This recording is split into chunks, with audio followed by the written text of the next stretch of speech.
legends, Detroit media icon Ryan Ermanni, University of Michigan great Braylon Edwards, and of course, Maz are about to take over on Woodward Sports. Every day, 2 to 4 p.m., it's the best Detroit sports talk on Detroit's best sports network, Woodward Sports. Hey, let's go. Wednesday show, January 29, 2025. Ermanni and Edwards with Maz, Woodward Sports Network, woodwardsports.com. If you're watching on YouTube, hit that subscribe button. Hit the like button as well. Coming up on 80,000 subscribers on that platform. Also, if you're watching on X, if you're watching live on X, we think we got a great show for you today. Ari Meirov from the 33rd team covers the NFL, on with us in about 30 minutes from now. Braylon Edwards, good afternoon to you, my friend. You guys always talk about the funniest things happen off air. Like when we were coming on, you guys are goofy. Excited, Ryan. I said I want to do something different this season, wanted to create some different segments, and we're going to debut Stump the Maz today. Maz, I hope you're ready. I got some good questions for you. I hope I am. I'll tell everybody how we'll play the game ones later. In there and TV as well. You know, you'll see what you see. All right. And also, there's a chance for the people in the chat to actually win a prize as well. So we'll debut in the second hour. I'm excited for that, but excited to be here with you guys, man. Absolutely. Tom Mazaway, good afternoon to you. Hey, Ryan. It's good to have you. Happy early birthday. Happy birthday. Happy early birthday. Thank you, my friend. Thank you. I really appreciate it. We love you. Hey, Bray. Hey, Kenny. Hey, Pete. Hey. After the show yesterday, I was like, 41? remember I told you? Remember I told you guys I was in the mood for a You're movie? 42 when we started. Yeah. Wow. Well, I went to the movies yesterday, right after here. What'd you see? I went and saw September 5th. You said you were good. Which takes you back to the 72 Munich games. It's when the horrible terrorist killed all 11 Israeli on the air. What's the year? 72, Okay. the Olympics. And the Olympics were going on as this was happening. It was an amazing time. It was a horrible time, but that was a great movie. I highly recommend if you maybe in my age group at least. I think you'd appreciate it, especially if you're a TV guy or someone that loves television broadcasting. It takes place basically in the entire studio of ABC over in West Germany. Just kind of set the scene for the people in terms of what September 5th was. You don't have to give the movie, but just tell people kind of an overlay of what it looked like in 71 at that Olympics. ABC was the Olympic holder. It was the first time they were going to have show the Olympic Games live via satellite. That's how far we've come, guys. So it was a big deal. And ABC was signing off for the night because Germany is like 6 hours ahead of us or 8 hours ahead of us. So they were signing off. And the Olympic Games were still going on, but they were saying goodbye overnight. Nightline was going to come on. You got to see the birth of Peter Jennings. Wow. Peter Jennings, who was I think he was the greatest of all time. He was fantastic. Yeah. And he was a reporter. And what it was, Roone Arledge, who was the big honcho of ABC Sports, gets a call. He's like, hey, don't bother me until 10 in the morning. Give me 6 hours sleep. But all of a sudden they hear gunshots. And they look out the door, and they're like 100 yards from the hotel, from the Olympic Village. And they see a lot of things happening. They send a couple of reporters in there. They send a couple of people that aren't even reporters, just happen to be working that night. And they had to become reporters that night. Go there, and they figured out, oh, my God, this is terrible. They called Roone Arledge. They called Jim McKay back in.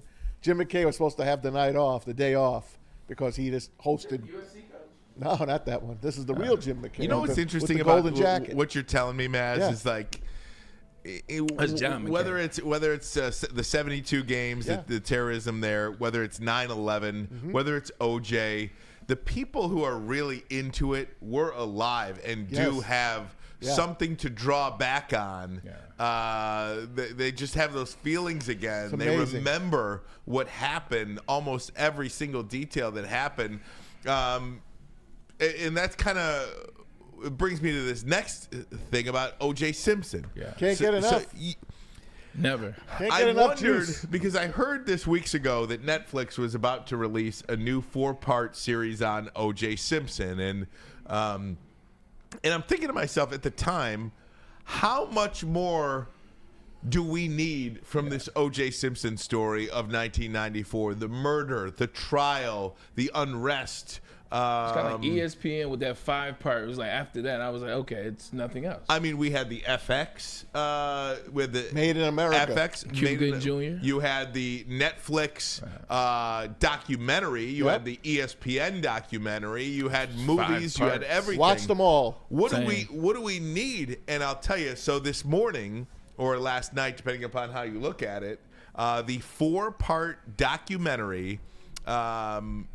On O.J. Simpson and this, what's it called here? It's Manhunt, American Manhunt, O.J. Simpson. Debuted today. It dropped today on Netflix. I watched the first episode. I was glued. It takes you back. You cannot get enough of this story. It had everything you want. It has everything that you ever want in a story. I'll be watching it. It's got fame, it's got Hollywood, it's got wealth, it's got race, it's got murder. What more do you want in a story? What more do you want in a plot? What more do you want in a movie? This was played out right before our eyes, and I wonder if we are all going to be way more into this than maybe some 30-year-old who really wasn't around back then. It's impossible for them to have the same feelings we do. It's impossible. Because you can't even, first of all, Braylon, you can't even put into context fully who O.J. Simpson was in America at that time. Yeah. It's you can't even, like, my wife is 3 years younger than me, and she just kind of missed it. Like, you know, in 94, I was 15 years old. 15 going on 16. A football guy. Yeah, football. So she was 12 at the time. You know, like that 3-year period is a huge difference in your awareness of cultural and social media, or not social media, but media events back then. So she's just like, what was the big deal with O.J. Simpson? Like, why was he a star? And you just can't put it into context. It was just, I kept telling her, he's OJ. Yeah. Like that's the only definition I could give her. He was OJ. He was my hero. He was my hero. Right. It's still. Yeah. I would say he's one of my favorite football players of all time, hands down. I loved the juice.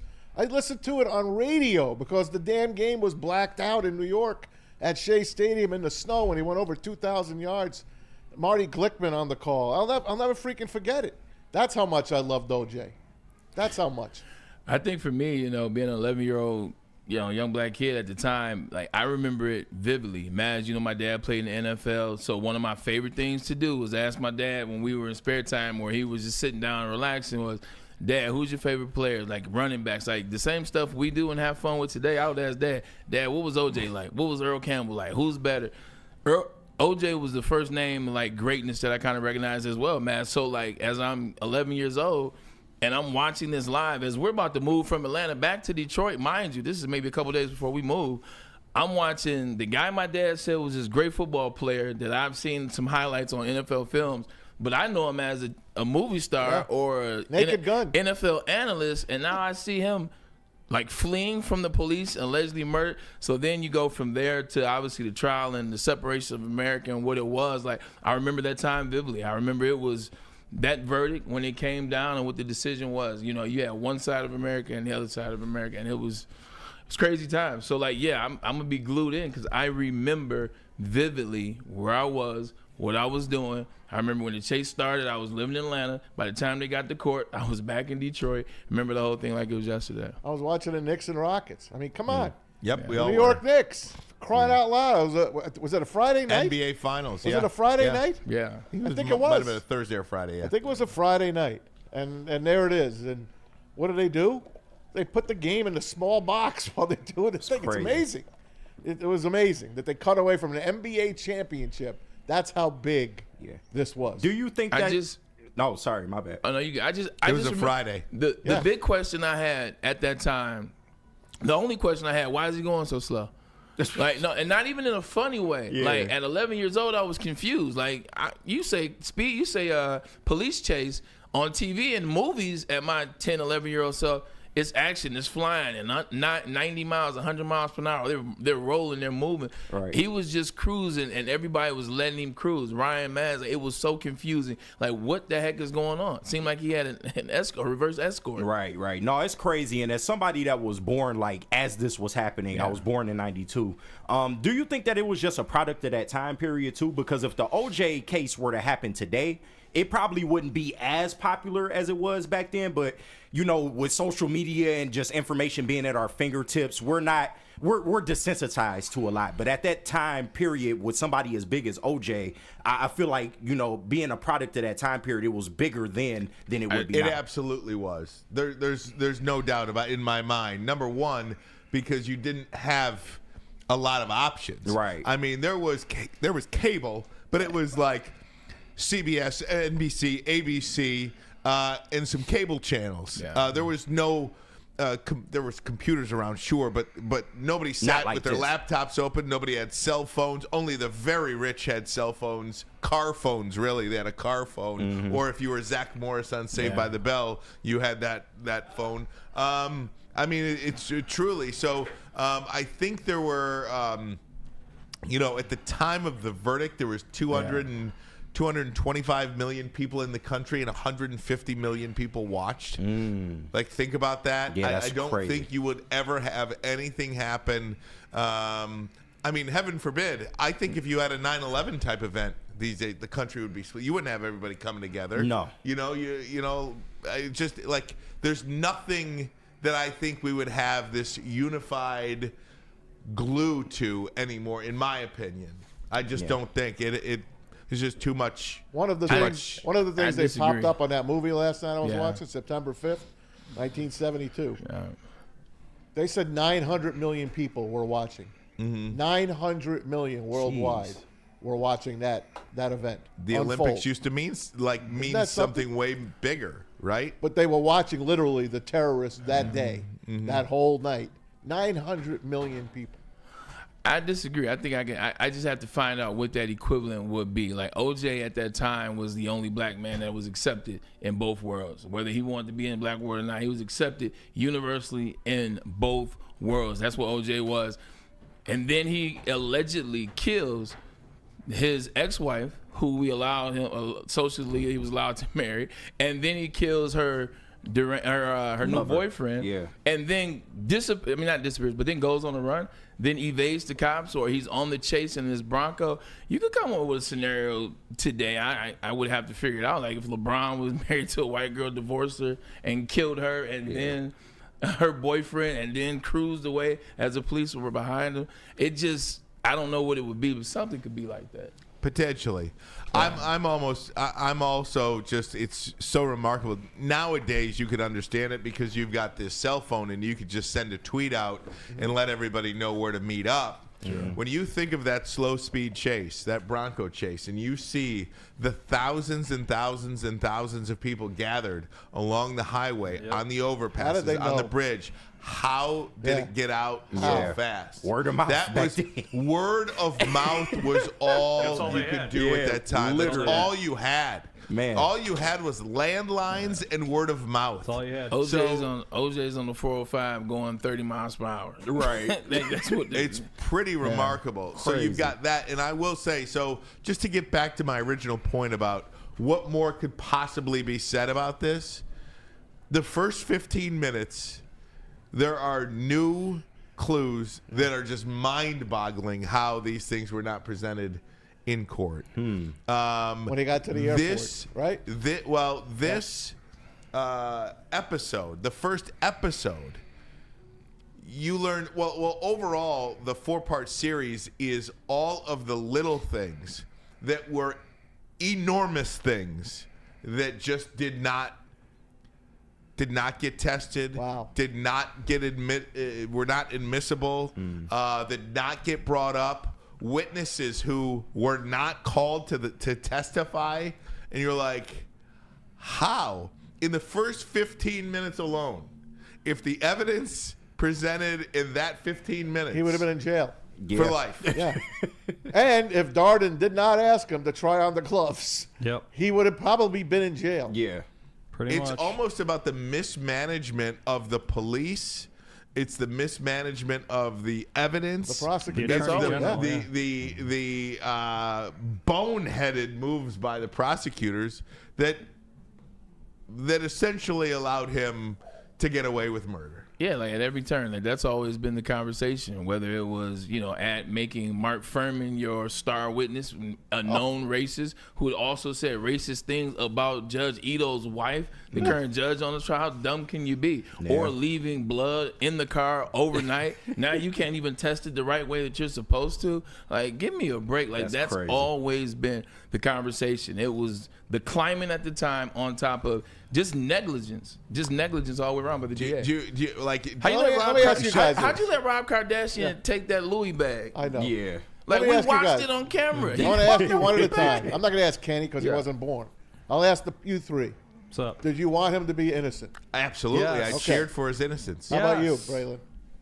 Black man in '95. Yes. Right. You better Oh, yeah. believe it, No, Tom. I cheered like he won a football game. I was a 16-year-old kid when the verdict got read, but I was a football fan and loved him on NBC Right. and Naked Gun. Like that was like I openly cheered when I heard not guilty. We skipped school. I was with my buddy Mike Bianco and Chris Cernock. God rest his soul. We lost Chris Cernock from brain cancer. God Rest in peace. And we went to his house and we watched it in his basement, and the three of us are just going nuts like we won the 7th game of the World Series. And I was at and Specs Howard. I was in my last semester, and no classes. We just all sat out in the vestibule and all watched it. And there wasn't one person that didn't cheer. no, there's no disrespect, all the way around. I think the people that weren't black watched it from the space of I cheered for this football player and I enjoyed him in the acting space. I hope he's not guilty. Black people was different. Black people, it was different. This is on the heels of Rodney King. No doubt. No Well, doubt. The LA Yeah, riots. The I was LA gonna riots say, were started right because now. of Rodney King and all that. So like all this was going on. So like it was black man not guilty first. And oh, by the way, he might be the best running back of all time. The Cody Ingles got a good thing on let the me chat. hold on. Let me see. Let me pull up the chat. It's not a here. super chat, but it's a chat. Yeah, that's all right. Yeah, That- read it. He basically says if OJ would have went to jail, we could have gotten rid of the Kardashians. Yeah. Yeah, they never would've met never You know, the existed. seriously. Kardashians. If They you never could've- existed. True. the Kardashians, he's absolutely right about that. The Kardashians, Jeffrey Toobin, Jeffrey That's a Toobin. major fallout from that. Geraldo Rivera. Yeah. I mean, The Geraldo was big before that. No, not as big, he came not back as big, big yeah. time for Yeah. I went to the Geraldo show back in the day. That put Greta him over Van the top. Susteren. Yes. Oh, God. Kardashians still would have existed. Because they had already They left wouldn't have had Rob. their own show. They had already left Rob and they were with Bruce Jenner. Bruce Jenner's is the main reason they got that that show back then. But it's some of the. Caitlyn Do you want me Jenner, I just should to say. tell you some of the Right. stuff, or do you want to watch it course. for yourself? Okay. Like for instance, Mark Furman should have never been there. That's number one. He was off duty at the time. They called him and said, "We think we could use your help on this." And he's like, "Well, I'm not on call, so call somebody else." And they're like, "No, we need you." So that places him there. Just think about what that created, the snowball that created. Yeah, because they said he Right. he fixed it. Right. So to screw OJ. there was a clear fingerprint on the door handle that was so beautiful and so easy. They had their guy right there. They were so happy. Nobody pulled it. They took a picture of it, but they didn't collect it to test it. There was in O.J. Simpson's room. There was a first aid kit that was open and scrambled through. There was a knife box that was empty. There was no knife in it. It's like all scrambled through. There was a lady. There was a lady who was driving down Bundy Avenue or whatever, and this man wildly is driving down the street, and they almost get in an accident. And they look, and he's like, "Get out of my way, woman! Get out of my way, woman!" It was O.J. Simpson. She was never called to testify. Didn't she tell them, "Hey, I saw this"? Yeah, she was never called by the prosecution to testify. That's crazy. I mean, it's just So thing much after evidence. thing after thing after thing. How about when he got to the airport and some guy saw him empty a canvas bag into the garbage? Right. I mean, it's just like He wouldn't let the valet touch that bag. Yeah. The Then he cut his- incompetence. But that was Then he- always the running joke of the OJ trials. Yeah, he probably did it, Right. but I think people sided with OJ because of the person and the popularity of right. him. Like, I mean, it is just wild, man. All the things. That's crazy. Braylon will love this. This is from Deuce Dad 11. $5. Braylon will love this. I was a junior at MLK when the verdict was read, and we cheered. And we had signs that said the juice is loose. I mean, everybody. Somebody's. at MLK. Yeah. That's what's up. Yeah. I went to MLK 97 and 99, or 97 to 2000. I transferred to Gallagher. Somebody's on 95. Steve-O baby. Ryan, I was in school and everyone was watching the car chase of O.J. Simpson.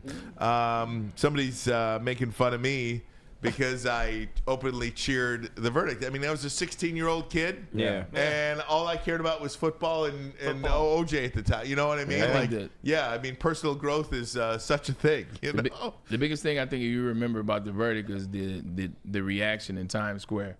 When you just saw like the wave of emotion, you legitimately almost had it split down the middle. Wow. And who was No cheering for doubt. OJ and who wasn't cheering for OJ. Yeah. And it was the weirdest reaction when they said not guilty. It was It was wild. That's You know, crazy. one of the things too that I think it was not Chris Darden, but it was Marshall Clark. no, it was the guy on the defense. I never remember his name. He was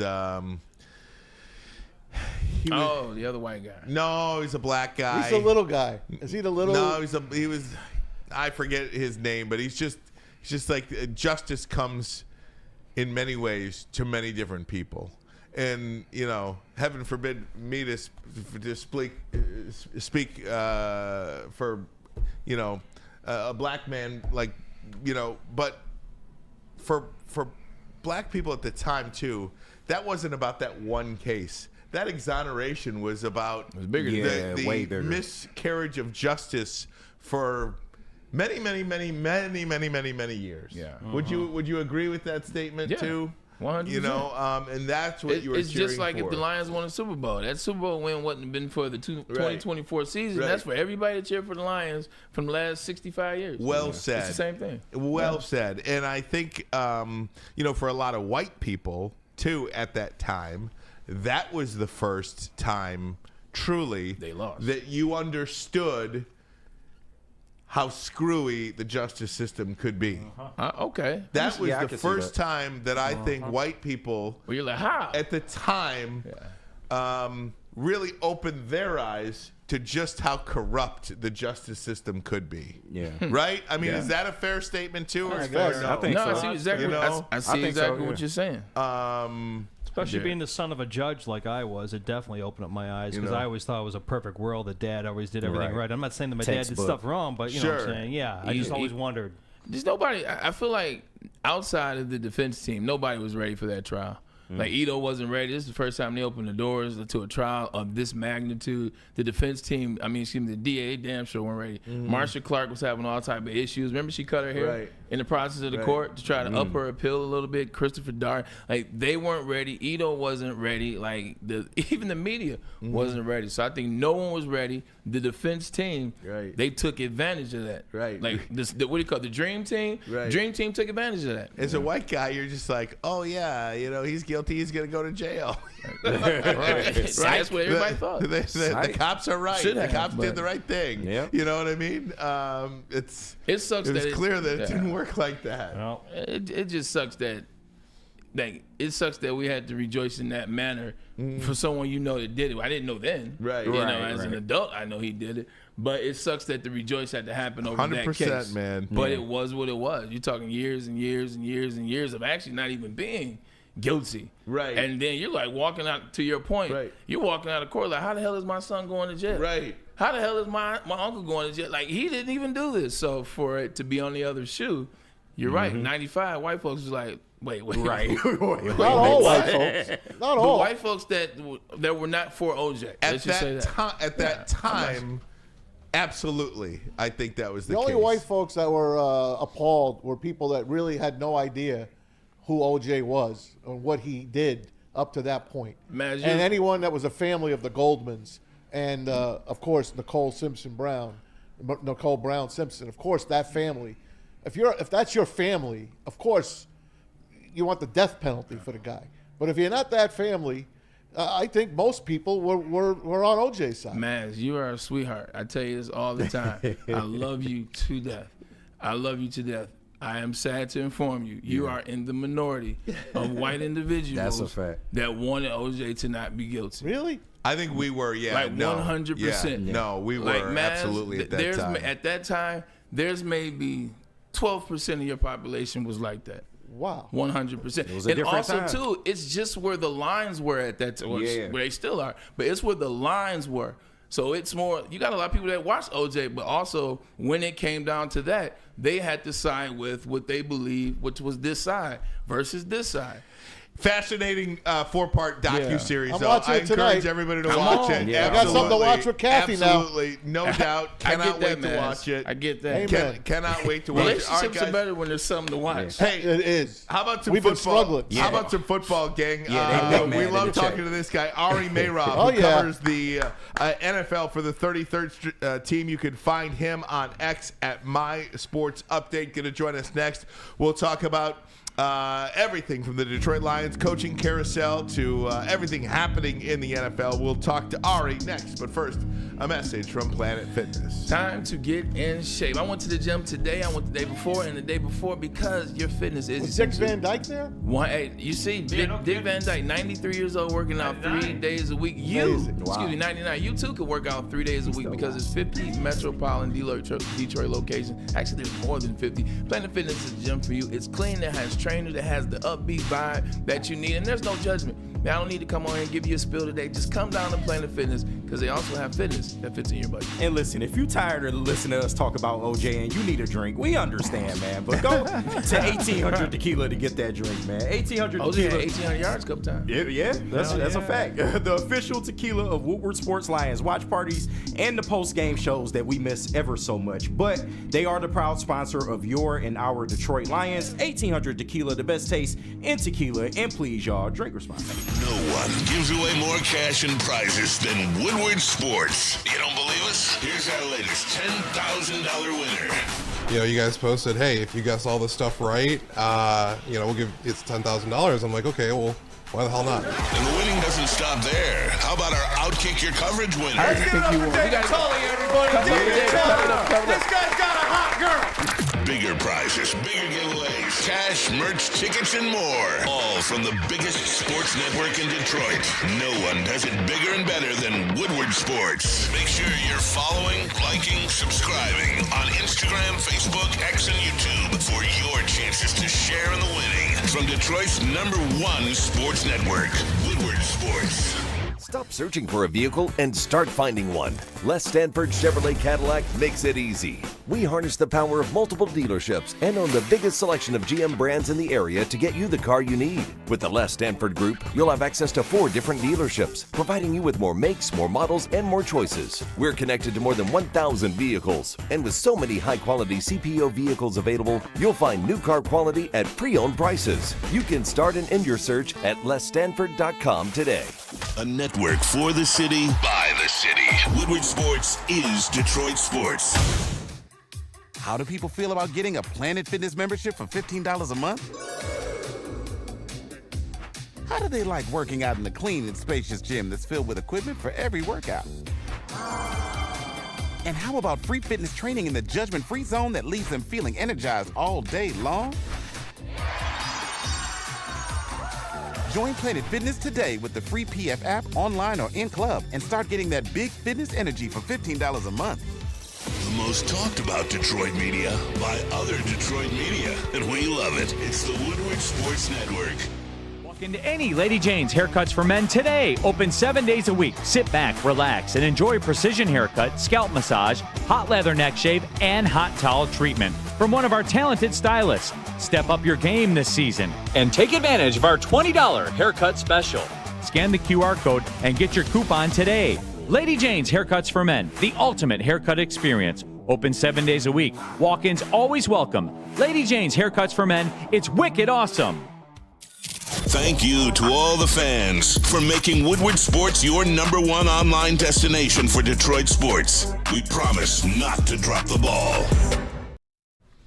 Hey, welcome back. Woodward Sports, Ryan Ermanni, Braylon Edwards, Tom Mazaway. Always excited to talk to this guy, one of our favorite follows on X. You can follow him at MySportsUpdate. Covers the NFL for the 33rd team. The one, the only, Ari Meirov. How you doing, Ari? Hey, Ari. It is great to be back. Great to be back with the video on. It's been phone call the last few times, but it's great to see everybody. A full house over here. Absolutely. Full house here. And Ari, let me start with this because we're still trying to figure out how the Lions gave us all whiplash and lost that game to the Washington Commanders. How would you characterize the Lions season, 15-2, and not winning a playoff game? How would you characterize their season? I mean, the ending obviously hurts, and I'm sure you guys are probably still in that grieving period. But it was a very difficult end. But at the same time, I think it's safe to say that the injury just caught up with them, and maybe you're able to do it in the regular season and find a way around it. But once you get into postseason football and everyone's playing 110%, at some point the talent level does come into play. And the Commanders were running the momentum of beating the Buccaneers the week before. There's a bunch of guys on that team who didn't really have much playoff experience, who didn't even know what they were doing out there, to the point that they didn't realize how big the moment was. And they basically played as if it was a regular game for them. And they went head-to-head, and they were playing from ahead eventually, and they were able to stay ahead in that game. But the injury that the Lions had this year does not happen often around the NFL. Like, the Chargers are one team that always had that year in and year out where they always had a lot of injuries. But it's normal to have some injuries in the NFL, but the amount that the Lions had this year was astronomical, and they were able to still win 15 games, get the 1 seed, win in Week 18 and all of that. But once it got to playoff football and they ran into Washington, it just felt like the gas all ran out and a magical season came to an end way too early. And then to fast forward where we are right now, after the Lions lose to the Commanders, Ben Johnson takes a job not 48 hours later with the Chicago 36. Bears. 36 hours. Thanks, Maz.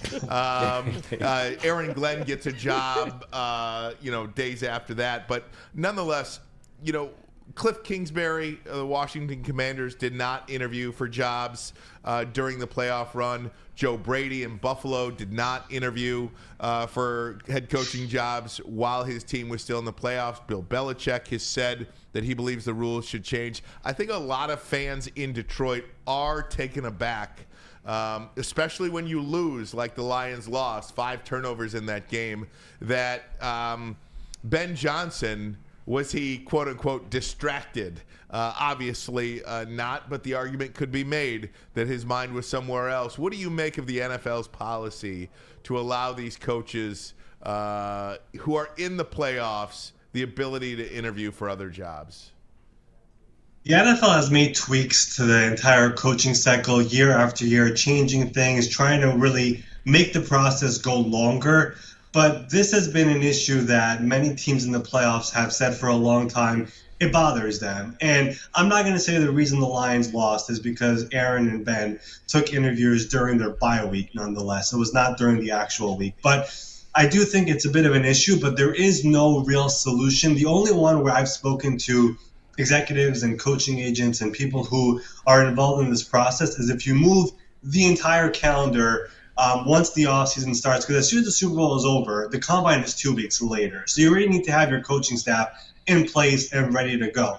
If the NFL ever said, you know what, let's move the Combine to March, let's move free agency to the end of March, let's move the draft into May, then maybe you could see changes to the coaching hires where you cannot make a hire and you cannot interview anybody who's in the playoffs. Like, I could see the NFL maybe considering that, where in a way that makes the offseason even longer. There's more things to talk about, and there won't even be that dead period that we usually have in May or June because you're pushing everything forward another month. But the NFL has never gotten that far, and I've always wondered, does it affect the team when there are coaches who are in the playoff run basically doing interviews and having their agents telling them, hey, I have this, I have that, they would do this, they would offer this money and whatever. And that's definitely in the back of your mind. At the same time, those agents and the coach himself are also working on their staff as well. So there are definitely juggling going on throughout all of this, but I don't think it affected the Lions as much as it affected other teams simply because they had that bye week.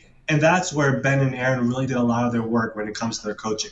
once that week officially started, Ben's agent, Rick Smith, and Aaron's agent, Jimmy Sexton, they basically cut off communication when it comes to all this on Ben and Aaron's request. So I wouldn't fault them for that. But for teams who played in the wild card round and basically had those conversations as well, that's where it's a little bit complicated. And it's something the NFL has tried to do. They did change the schedule this year, but it still affects people for sure. All right, 2 times in the last couple of weeks, man. We're a lucky show to have you. Get to talk to you. 2 questions for me. One, obviously, Detroit Lions, they lose their offensive coordinator, their defense coordinator, and a couple other coaches. With that, where are you with Dan Campbell being able to lead this team next season in the 2025 season with losing Ben Johnson, with losing Aaron Glenn? Where are you in the capability, where are you with Dan Campbell as a head coach leading this team in 2025 without those guys? Are you confident that he can get back to this level or further, or are you want to see it? Here's what I would say. Dan Campbell's not an idiot. He knew that Ben Johnson and Aaron Glenn eventually are going to leave. Lions fans and Dan Campbell himself should be grateful that they even stayed in next year, because Ben could have taken a job the last 2 cycles before this one. So he knew that this time was eventually going to come. It probably hurts his soul, just like it hurts every Lions fan, that while they were there, they couldn't reach the big game, and it's obviously they're no longer there. But he knew this day was coming, and Dan is a smart person. He's a forward thinker. He has been thinking about this day and what it would look like eventually once they leave. And I think I've been on the show before. I've mentioned the name Calvin Shepard. I was at the Senior Bowl 3 or 4 years ago where he was on that Lions staff that was coaching the Senior Bowl. His energy is infectious. He is somebody who has been an up-and-coming, rising coach. For me, I've had him on my list that I've done on the 33rd team. It's not a surprise to me that he's a defensive coordinator already. It's been a really quick rise for him. And I think Dan Campbell ID'd him very early on as somebody who could take over for Aaron Glenn. Then the John Moran hire, he has been somebody who clearly as well, he's been eyeing him as well. He was in Detroit previously. The job that he did with the Jets when he was the offensive coordinator, I think it was in 2017, I'm from New York. That Jets roster was as pathetic as it gets, and he got a lot out of them. So Dan Campbell has clearly been keeping an eye on him as well for whenever Ben Johnson does leave. And he is somebody who was impressive in that 1 year, considering the roster the Jets had. It was like Josh McCown and Bilal Powell and Austin Seferian-Jenkins. They were not good players. The offensive line was not great, and he got the most out of them. Now you're giving him this team, this offensive line, that quarterback, those running backs, those receivers. I think Dan Campbell believes that he has the right 2 men over there ready to come in. Will they be Ben Johnson and Aaron Glenn? Probably not. But are they going to have a really, really good roster around them and Dan Campbell's full trust? Yes, they will.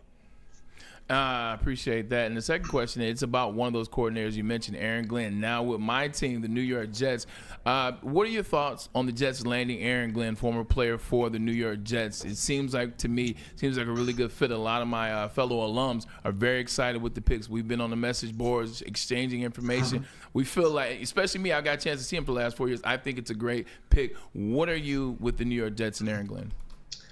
So, the 33rd team, which is where I work at, we actually helped Woody Johnson and that entire organization to help make this GM hire and the head coach hire. And Aaron Glenn stood out. Aaron Glenn, he stood out right away. And he wanted that job from the beginning, of course, being a first-round pick with that team, playing there early on in his career, making Pro Bowls. Of course, when he finished playing, he started his scouting career there. Now he's starting his head coaching career there.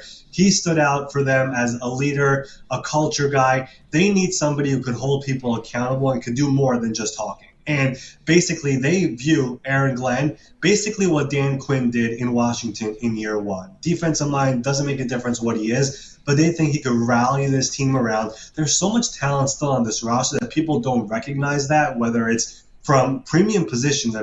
You look at Garrett Wilson, you look at Olaf Fashano up front in the offensive line, Elijah Vera-Tucker. They have 2 good pass rushers, Jermaine Johnson, Will McDonald. The secondary, you have Sauce Gardner. There are players on this Jets roster, and they're going to keep on adding to be here this offseason. And Aaron Glenn, when he went into that interview, he made it clear to everybody, this is the job that I want, and if you want me, I'm ready to do this. So they quickly ID'd him as one of the guys that they wanted, brought him in for a second interview, got that deal done last week. And this is somebody also, you mentioned it, Braylon, a lot of former Jets players told Woody Johnson directly, if you want the Jets to be great, we have not been in the playoffs in 14, 15 years, the longest drought out of all the 4 main U.S. sports. you better hire Aaron Glenn. And I think that resonated with Woody, and it also resonated with the rest of the search committee, who quickly said, this is our guy. I wish him luck, Ari. I do. Being a New Yorker, I love the Jets and Giants, and I always called the Jets the Lions of the AFC. I mean, they won a Super Bowl, and I'm wearing a Joe Namath sweatshirt right now, but they were an AFL team. They weren't even in the NFL at that point. So to me, they are the Lions of the AFC. But getting back to the Chiefs, let me tell you, man, there's no bigger NFL fan than me, but I'm getting fatigued of the officials ruining the game, and I believe they're ruining the game. What can they do to make it better? I mean, to give that spot that Josh Allen got was a bad spot. The guy at the bottom of the TV screen could not see him, but they went with his call instead of the guy that actually saw. He gave him the right foot. It should have been a first down. There was a catch by Xavier Worthy earlier in that game that wasn't a catch. It just seems that everything is going their way. And then when Dalton Schultz, who was the Dalton Kincaid, there was a phantom flag on that play. In case he caught it, there might have been a flag for holding or illegal hands to the face. Look, man, I'm tired. What can they do to fix this? Well, let me just start by saying I'm not one of the people who believes, the refs are, Chiefs fans or are rigging the games. I mean, I've spoken to Dean Blandino and many people from the officiating department. If only you knew what the refs go through. Okay, other people as well from the Mike Pereira, whoever you want to say. I've spoken to. All right, Walt Anderson. I've spoken to him as well. I mean, I don't know who you do like, but I've spoken to many people about this. If only you knew what the NFL does when it comes to refereeing and who becomes referees. Like, they have access to their bank accounts. They know everything, every little detail about these guys. So the games are not rigged. Now, I do agree there have been situations this year with not just the Chiefs, but other teams as well, where it's like, okay, that looks a bit weird and that's a bit questionable. Now, Roger Goodell is going to have his usual press conference that he has at the Super Bowl next week in New Orleans. These questions are going to be brought up. Now, Roger is the king of just giving word salad and saying absolutely nothing. Yeah. But I'm really curious to see if he's able to actually open up and say something about the future of officiating using more technology, which the NFL has started to adapt a little bit, but they need more of it. The chains, there's obviously eventually they're looking to move on from it as long as the technology makes sense, whether it's putting a chip in the football as well. That has been discussed. But there's many different things the NFL could do over here to make it better, so the fans who do believe in this entire rigged thing that is a narrative on Twitter could finally end it. Because it's also not good for the game of football for all the average fans who don't follow it as closely as we do, because it's a bad look for the league. So I think Roger Goodell is upset at it. It's become a narrative, and I'm really curious to see what he says over here next week when he's asked about the officiating, the future of it, and just the narrative that's building around the Kansas City Chiefs. I've been reading about the dynamic kickoff coming back. They love it. But let me say something about the dynamic kickoff. I don't really care about that. I do care about the onside kick. So it affects me as a football fan. To me, they have taken that completely out of the game. It's, 3% this year? To make it, you can't do it unless you're behind. You can't do it unless you're in the fourth quarter. You have to tell the other team you're doing it. It's a bad look. And for the 30-second play clock or whatever the play clock is, how about a buzzer? Because it's a second past when the 30-second clock is over. And you know that. Just give me a buzzer like the NBA does. So the NFL, the officiating, for whatever reason, has always, when it comes to the play clock, always gives you that extra 1 second buffer before officially blowing the whistle. I don't know the reason for that, but that's just the way it's been.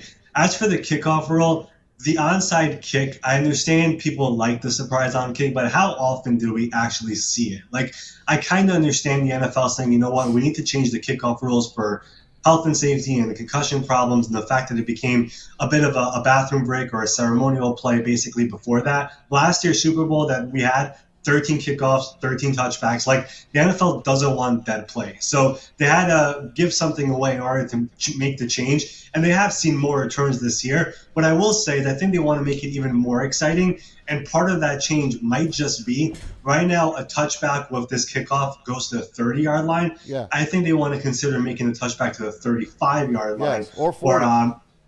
Right. In other words, to make it more of a chance for more returns and more things happening over here with the play. So I think that's something the NFL will consider over here this offseason. They have to vote on this dynamic kickoff once again in March when the owners meet in Florida. But once they do, it would not surprise me if they make some more tweaks to it. So there's more action coming out of kickoffs next year. Jake Bates, our guy, he kicks it in the end zone every single time. He led the NFL in touchbacks. If you really want to, I know I'm going to the bathroom when he's kicking the ball. I mean, I don't think there's any more excitement to this kick. So if you move it to the 35, now if you're a head coach, do I really want them to start at the 35, or should I actually let them return it and trust my special teams to make a tackle before the 35-yard line? That's the math that the NFL is going to be thinking about of here, because Kyle Shanahan, Dan Campbell, they're like, you know what, screw it. I don't want to risk a potential long kickoff or kickoff return for a touchdown. I'd rather just have them start at the 30. But if you move it to the 35, it becomes more of a discussion. So I do think NFL owners are going to talk about that here this offseason. Okay. Talking to Ari Meirov, who covers the NFL for the 33rd team. Ari, who is the biggest that's all right. Bad, guys. Ari, who is the biggest quarterback available? Free agent, not free agent, just available. For instance, Kirk Cousins, maybe he's available. Arnold. Who is that guy this year? Well, the quarterback market this year right now is poised to be Sam Darnold at the top.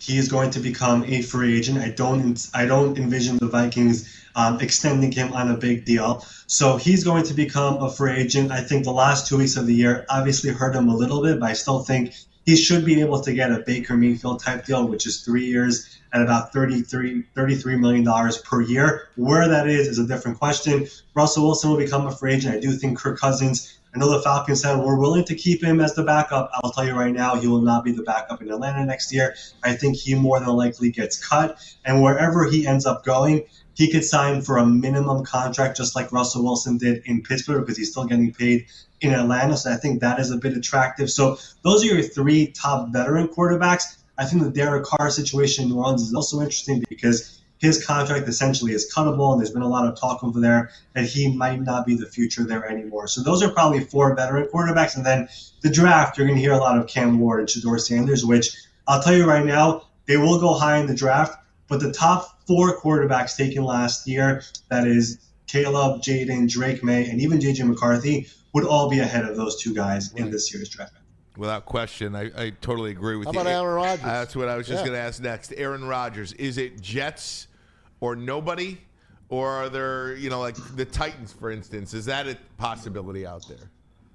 So Aaron Rodgers is a different discussion because, first of all, Aaron Glenn has already been talking to him. Just from my knowledge and my understanding, I don't think he will be back with the Jets. Now, the question now becomes more about, does he want to continue playing, which we all know Aaron Rodgers and the attention that he garners and his offseason routine and what he does and how he decides and whatever. So this might take a little bit of time for him just to figure out, do I want to continue playing? Where will that be? There are going to be options there. I mean, the Raiders are one, the Titans are two. I think the Colts are going to be looking for a quarterback at least to be there of Anthony Richardson. So there are going to be options out there in the NFL coming up over here this offseason, but Aaron has to decide first, does he want to continue playing? And I'll say now, and I'll bite my tongue if I'm wrong, I do not see him back with the Jets next year. I don't think Aaron Glenn or the new GM, Darren Mugi, want to go into this new era with the entire Aaron Rodgers circus of there. I think they want to find their own guy.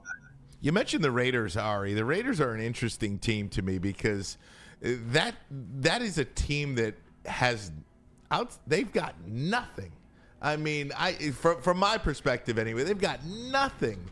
Pete Carroll is there. Maybe he's just a culture guy. I mean, I love Pete Carroll, but somebody to just help build a foundation perhaps. But what do you do if you're the Raiders? And Tom Brady seems to be really running the show there. Perhaps a potential conflict between running the Raiders and calling all these games for Fox. Well, I'll push back a little bit on the nothing because I do think they have some pieces here. And just like Detroit had so many injuries, the second most injuries this year was in Las Vegas. I mean, they do have Brock Bowers was an outstanding rookie. Max Crosby is an elite pass rusher. They have Christian Wilkins, who suffered, obviously, a season-ending injury. They have an offensive line where 2 to 3 guys who I would say are cornerstone young guys who are starting right now, including 2 guys that they drafted last year. So there are pieces there on that roster. And just like I came on the show 3 years ago, 4 years ago, and said, I believe in Brad Holmes and Dan Campbell, I don't know how long Pete Carroll will be there. I'm just telling you right now, the GM hire that the Raiders made with John Svitek, he is of somebody who has been very, very well deserving of a GM job. He's a big reason why the Buccaneers have so many homegrown players who they drafted. This past year, the Buccaneers, 46 out of the 53 players on the roster were people that they drafted were signed as undrafted free agents. This is somebody who is a scout, who knows how to find players, and he is somebody who I do believe is going to fix up this Raiders and bring in some really, really good players, foundational players who will be there for a long time. So I do have some belief that the Raiders could get back over here and figure this out. Their division is arguably the toughest one, or the second toughest one behind the NFC North, so that will be difficult. But I look at the Raiders, I do think they have some foundational pieces. The quarterback thing, that's going to be a discussion that John and Pete Carroll are going to have. Pete wants to win right now. I think John wants to build this from the ground up, so we'll see how that relationship goes. But I would keep an eye on a Sam Darnold, and I would keep an eye on Russell Wilson potentially reuniting over here with Pete Carroll in Las Vegas. And he's just trying to have a culture type of year, bring in that culture and basically build it up for 1 year. And eventually I think the year 2 of the Raiders are where they try to make that jump. So I would not sleep on the Raiders. I know they've been really, really bad for many, many years, and they've had no stability and a new coach and a new GM over and over and over again. I think they definitely got it right with the GM hire, and I think they got the right coach over here to at least try to bring in the culture for a couple of years before handing it over to somebody younger. Hey, Ari, nice to talk to you again on video this time. And I just wanted to get your opinion on, what do you think has been the best coaching hire so far, and what has been the biggest surprise to you? Because we have moves like the Ben Johnson move that's been celebrated, and moves like the Brian Schottenheimer move, which everybody has destroyed to this point, and Jerry Jones is looking kind of senile. But what has been the best coaching hire to you, and what has been the biggest surprise to you? I mean, the biggest surprise definitely lands in Dallas. And listen, I don't know if you guys, Braylon remembers this, but Brian Schottenheimer, when he was with the Jets, was basically Ben Johnson back then. That's the way he was viewed. He was supposed to be the next big head coaching guy. Everyone wanted to interview him, and he was like, no, I'm not ready. I'm going to take my time. And eventually he flamed out with the Jets and basically never got that opportunity. So I'm happy that he's getting this chance, but the Cowboys, they moved on from Mike McCarthy, and everyone was like, you know what, fine, let's move on from him. Let's get in a fresh voice, a new guy over here.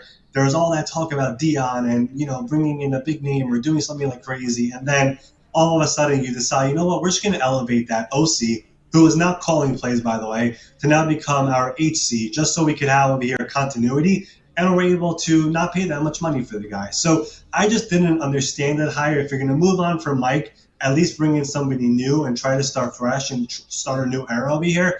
If not, just hold on to Mike and keep on going with him, because he did have 3 12-win seasons. He did have that team playing really hard last year, despite the fact that they had so many injuries. They were still playing hard until the very end. So if you're going to move on from Mike, go bring in somebody completely new, and they didn't do that. So that was surprising to me, and that's just, again, Jerry being Jerry, and he lives in his own world, and we let him do that. As for the most impressive hire, I'm going to go with, I like what the Jets did. We spoke about it a second ago, but they needed somebody who could hold people accountable and could basically get that building back into place. And right now, I'm from New York, like I said before. That building has been a dumpster fire the last year and a half. There's been leaks galore over there. Everyone is talking to the media and trying to point fingers. They need somebody who could be, this is the way it's supposed to be done. We're the New York Jets, and we're going to do this the right way, and enough is enough. And that's basically what the search was all about over here.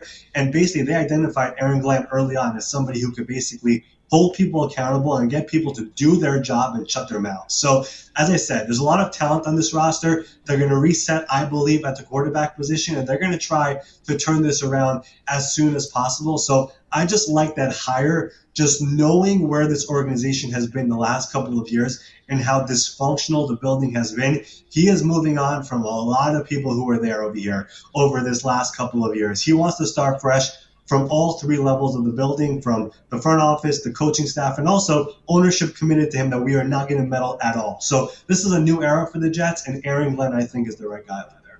Last one, Ari. The other side of MetLife Stadium is a disaster. How Joe Shane has a job, I'll never know. You're interviewing. You just had Xavier McKinney on. former Giant. They let him walk. A couple of weeks ago, you had Kirby Joseph. I just want to say, what the Giants have done, Saquon Barkley, MVP, they let these guys walk out of the building. How does this guy still have a job? John Mara, I think, has made a big mistake. Oh, the only reason that Joe Schoen and Brian Daboll still have a job is simply because John Mara does not want to move on from the head coach and GM again after just 2 or 3 years. If you remember the cycle they've been going through, the Giants were viewed and are still kind of viewed as a first-class organization, the model organization. Like, that's the way they used to be viewed, right? Now, if you look after they moved up from Tom Coughlin, they had Ben McAdoo for 2 years and gone, Pat Shurmur for 2 years and gone, Joe Judge for 2 years and gone. It was just in, out, in, out. That's the way these dysfunctional organizations look like. So John Mara, the owner, was like, I've had Brian Daboll and Joe Schoen here for 3 years. We had 1 year where we had a lot of success. We've had 2 years where we were in abomination and really bad. Am I really going to pull the plug again after just now 3 years instead of 2 years? And he was like, you know what? I'm not going to do that. I want to give them one more shot of year to try to build this up. So you're right, Maz. I mean, McKinney out of the building, Saquon out of the building, Leonard Williams, Julian Love, extending Daniel Jones. Even the way the entire Daniel Jones thing ended last year was very dysfunctional and not great. So there's been a lot of messes there in New York. But had the 3 previous head coaching stuff did not happen with Judge, McAdoo, and Shurmur, I think they would have been gone after this year. But because they've had so many in, out, in, out, in, out, which makes them look like the Jets and these other bad teams, the Browns and all that, that's why I think John Mara was like, you know what? I'm going to be patient. I'm going to have continuity here. I'm going to give them one more shot of year. But if it repeats once again next year, you could basically write in a pen right now. They're going to be gone over there. But the one thing the Giants did, by the way, possibly. But the one thing the Giants did, by the way, that I guarantee you they regret is doing the Hard Knocks last year, that offseason thing. That thing is never going to stop following them. I mean, it's bad. It did not go over well at all. Ugly. Ari, we can't thank you enough for the time you spent with us today, my man. Thank you, Ari. And you're always very gracious with your time. We really appreciate it. Ari Meirov, everybody, 33rd Team NFL, and, of course, at My Sports Update. Thanks, my friend. Thanks, Ari. Anytime, my friends. You got it. You got it. Love having Ari on, man. He's just Great talk. Absolutely. Like, he knows absolutely everything, or he has some analytic data. Dialed in, man. I'm like, you got it. But that is, but see, that's the whole deal, though, right? You always want to have people on that are smarter than you, right? 100%. Did you catch the one thing he said? Like, we were so dialed into the Lions and dialed into those moves and some of the other things he was talking about, but we influenced. Like, we basically helped them pick this or make this move. They helped them interview. Like, just let that sink in for a second. The 33rd team, like, I feel like I love this aspect of today's society. Like, how do you get into a front office? Like, oh, I can't get in the front office. My last name isn't this, or I didn't play this. Well, here they are. They've created a group, my 33rd team, and now which they are directly affecting. And former players, former GMs. 100%. And they're influencing how coaches get hired or how GMs or organizations go about. Like, shout out to my 33rd team. There's many different ways to do things. Like, you take Logan Paul and Jake Paul, for example. Yeah. They're not anybody's boxing champ, but they wanted to be stars. Yep. They wanted to be athletes. They wanted to do what their fellow friends They figured it out. And they figured it out. You look at Speed, that influencers. Yeah. I just saw him in Peru. Yeah. Like, with like 40,000 people. Like, he's an influencer on social media. Like, you can do what you want to do if you put the work in. There's a lot of stuff out here. Without question. All right, guys, we're going to debut a new segment on the show. We're going to do that next. It is called Stump the Maz. Braylon Good luck with that. Has that. We're going to have some fun with it. We'll do it next. But first, a message from Les Stanford Chevrolet Cadillac Buick Torture, man. GMC. How about a new car for a new you? Les Stanford Buick GMC is here for you. Get a 2025 Hummer EV SUV, 24 months, 10,000 miles, $699 per month, just $19.99 down. Or a 2025 GMC Sierra 1500 crew cab. Easy for you to say. 24 months, $359 per month. Sign and drive, no down payment required. GM discount required for both. Get to Les Stanford today. Check out their inventory. Les Stanford Buick GMC. LesStanford.com. LesStanford.com. Together. Let's drive. And do not forget about our guy, our sports injury expert, Dr. Jeff Pierce of Michigan Sports and Spine. He joins us every Tuesday on Big D Energy. Joins us here every Thursday. He will help keep you in the game. Trust the guy D-Mac and Braylon Trust. Secret sauce. Dr. Jeff Pierce, MichiganSportsandSpine.com, 248-426-9944. No one gives away more cash and prizes than Woodward Sports. You don't believe us? Here's our latest $10,000 winner. You know, you guys posted, hey, if you guess all this stuff right, we'll give it's $10,000. I'm like, okay, well, why the hell not? And the winning doesn't stop there. How about our Outkick Your Coverage winner? How do you think you won? This guy's got a hot girl. Bigger prizes, bigger giveaways, cash, merch, tickets, and more. All from the biggest sports network in Detroit. No one does it bigger and better than Woodward Sports. Make sure you're following, liking, subscribing on Instagram, Facebook, X, and YouTube for your chances to share in the winning. From Detroit's #1 sports network, Woodward Sports. Stop searching for a vehicle and start finding one. Les Stanford Chevrolet Cadillac makes it easy. We harness the power of multiple dealerships and own the biggest selection of GM brands in the area to get you the car you need. With the Les Stanford Group, you'll have access to 4 different dealerships, providing you with more makes, more models, and more choices. We're connected to more than 1,000 vehicles. And with so many high-quality CPO vehicles available, you'll find new car quality at pre-owned prices. You can start and end your search at lesstanford.com today. A network for the city, by the city. Woodward Sports is Detroit Sports. How do people feel about getting a Planet Fitness membership for $15 a month? How do they like working out in a clean and spacious gym that's filled with equipment for every workout? And how about free fitness training in the judgment-free zone that leaves them feeling energized all day long? Join Planet Fitness today with the free PF app, online or in club, and start getting that big fitness energy for $15 a month. The most talked about Detroit media by other Detroit media, and we love it. It's the Woodward Sports Network. Walk into any Lady Jane's Haircuts for Men today. Open 7 days a week. Sit back, relax, and enjoy precision haircut, scalp massage, hot leather neck shave, and hot towel treatment from one of our talented stylists. Step up your game this season and take advantage of our $20 haircut special. Scan the QR code and get your coupon today. Lady Jane's Haircuts for Men, the ultimate haircut experience. Open 7 days a week. Walk-ins always welcome. Lady Jane's Haircuts for Men. It's wicked awesome.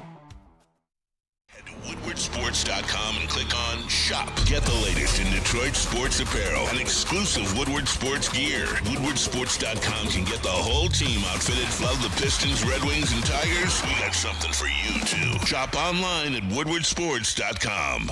Hey guys, dreaming of a new home but feeling a financial pinch? Mark White & Associates, your trusted real estate experts, are here to help. Mark White and his team will pay up to $5,000 of your closing costs. That's $5,000, guys. That's a lot of money that you could save. Give them a call today. Mark White & Associates, 248-290-8242. Try them online as well.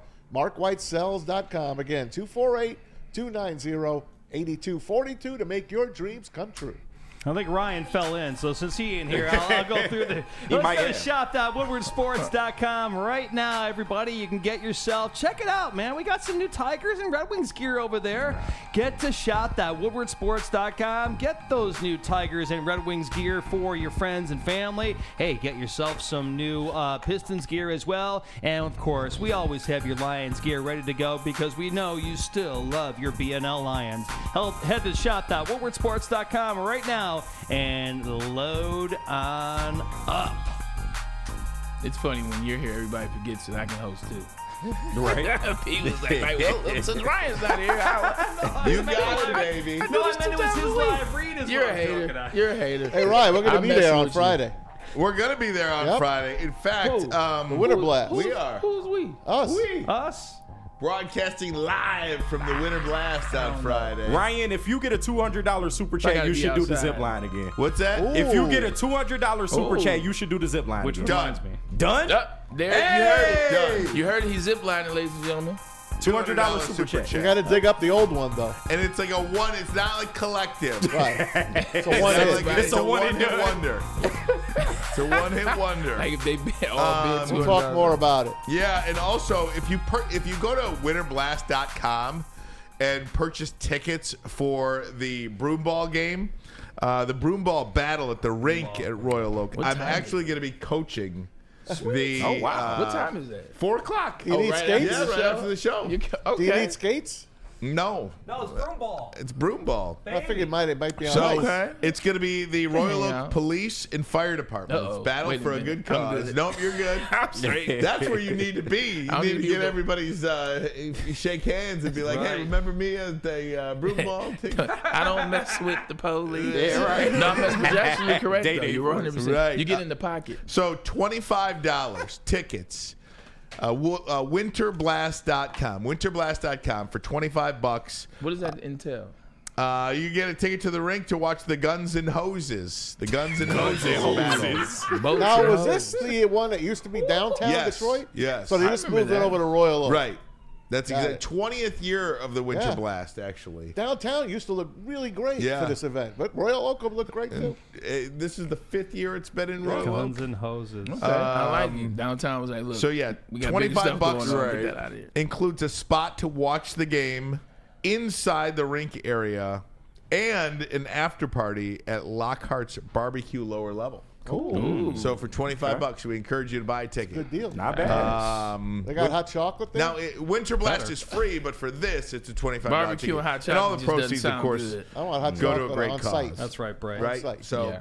all right, guys. Braylon Edwards, you have the floor. I don't know if I'm ready for this. I'm coming in hot, but I'm coming in cold on this matter. I didn't get graphics from Ryan on this one. I want the test run So to we'll see do- how this we will be look. a test so run. this is a test run. All so the right. way you remember back in the day, ESPN, if you do, they had Stump the Swam on there, and Stump the Swam. Swami knew all the facts. He knew Swamp all was the the man. trivia. Like God he bless knew him. everything. Well, Tom Masaway is our resident Swam. So what we're gonna do is I'm gonna ask him 10 questions. I'll give him a hint here or there. I'm gonna ask him 10 questions. If he gets 7 or more correct, well, then I'm taking Tom Masaway to lunch.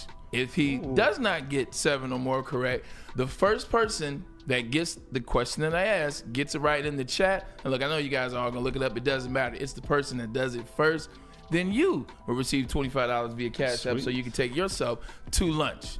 Want to debut? Want to try? Want to have some Let's fun? go. Yeah, you know. Here we figure go, Bray. Figure Let's we'd see have it. some fun. Can I So- get some hints if I need them from the peanut gallery here? We'll do a good job. All right, I'm not going to look at the chat tholl. We'll do a good Yeah, job. I'm not gonna look. Put your That's phone cheap. down. Phone's Start down. All right, you ready? Phone's down. Pencil's ready. down. All right, let's see what we'll start with. Here we go. All right. Which skill group had more yards? Was it the record-breaking 1995 Detroit Lions, or was it the record-breaking 2024 Detroit Lions? And when I say skill, I'm talking quarterback, 2 receivers, and a running back. 4 position. Which had more yards? 95, Yeah. 2024. I'm going with 95. 95. Okay. I don't know Who about that one. is the only player, football history, to win the Heisman, Super Bowl MVP, obviously he wins the Super Bowl, Super Bowl MVP, Super Bowl Heisman, and NFL MVP? So Heisman, Super Bowl MVP, and MVP of the league. One player. I'll say Hold on. I can get you there. He's a running back. Marcus Allen. That was. You Not gave saying it to anything. him. You gave him too Who's- much of a hint. You said I was what? going to say Marcus You gave Allen too much of a regardless. hint. Well, it's only quarterbacks and running backs that win. Yeah. So I was trying to help the brother out. Here we go. Who is the all-time leading points? Who has the most points in Pistons playoff history? Which player has the most points in Pistons playoff history? If you ask for a hint, I'm going to go with Zeke. Is that your final answer? Nah, you get it. Obviously, it must be wrong. That was your hint. That was your help. Right. But you answered quick. What? That's just my guess. Nah, he's actually that position. Gotcha. Yeah. Oh, I think I know. Okay. Don't think so much old school. That would be my last help for you. Come on, man. Don't think so much old school. All right, Chauncey. Close. All right. Most Pro Bowls in Detroit Lions history is 2 people. Barry. And now you have to guess the other. Calvin. Final answer. I guess it's not Calvin. So Barry and Herman. Okay. 2 quarterbacks share the second most touchdown passes in playoff history. We know who number 1 is, so there's no need to do that. Who are they? You gotta name both. You don't get 2 misses on this answer, man. You get 1. The most touchdown passes in playoffs? In the playoffs. And that includes the Super Bowl? Including the Super Bowl. So I can give you a hint. The first one, he's a winner. Well, Brady. He doesn't count. Okay, Montana. Okay, so now you got to get 1. You get no hint on this one. And your guess is read it to me again. Which quarterbacks, you guess 1, are second all time in playoff touchdown behind passes. Brady. Okay, so Yep. I'll go with Montana, and I'll go with Mahomes. Okay, next one. Which school has the most number 1 overall draft picks? Which college has the most number 1 overall picks? Good question. Ooh. That's a good question. Wow. Okay, Maz, come on. USC. Okay. That's a great guess. Look at Bray, like not even close. Here you go. Cecil Fielder and his son both play for the Detroit Tigers. Cecil Fielder and his son are tied for home runs all time. Exact number. Are you serious? 100%. Makes sense. Which player had more home runs as a Tiger? So other than Cecil and Prince? No, between the two. Oh, who has more? Who had more? Like as a Tiger. In their Right. I got to go with Cecil.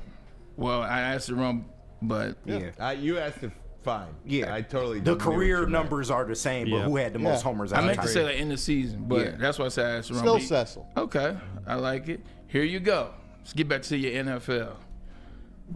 Name 1, 2, 3. I'm interested on these answers.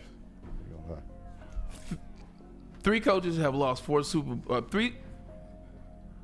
Three coaches have gone on 4 in the Super Bowl. We all know Marv Levy. Name the other 2. Bud Grant. Minnesota, right? Yeah. And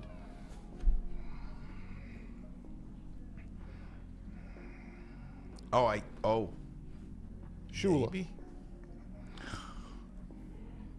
So Shula has lost 4 Super Bowls. Like he's lost 4 Super Bowls. So Is Dan Reeves one? that was That's the other one. Yeah. But I think Shula too, right? Yeah, but I said 0-4 in the Super Bowl. Oh, Shula 0-4. Yeah, is Shula 2 won. and Shula 2 won and 2. He's 2 and 3. He won 72 and 73. Yeah, anyway, all right, here He we lost go. the others. Here's one for you, Maz. Good And guess for Dan Reeves. he got it. Good job, buddy. All right, 2 here we go. Broncos, We're getting 2 to the Giants. end. Or 3 Broncos, 1 Giant. 3 Broncos and 1 Falcons. Falcons. The Dirty Bird. He didn't go with the Giants? No, Fossil did. All right, go Fossil ahead. did. All right, here we go. I remember Jim Fossil. He was a great man. Rasheed Wallace, we know the infamous trade, brings him here in 2004. The rest is history.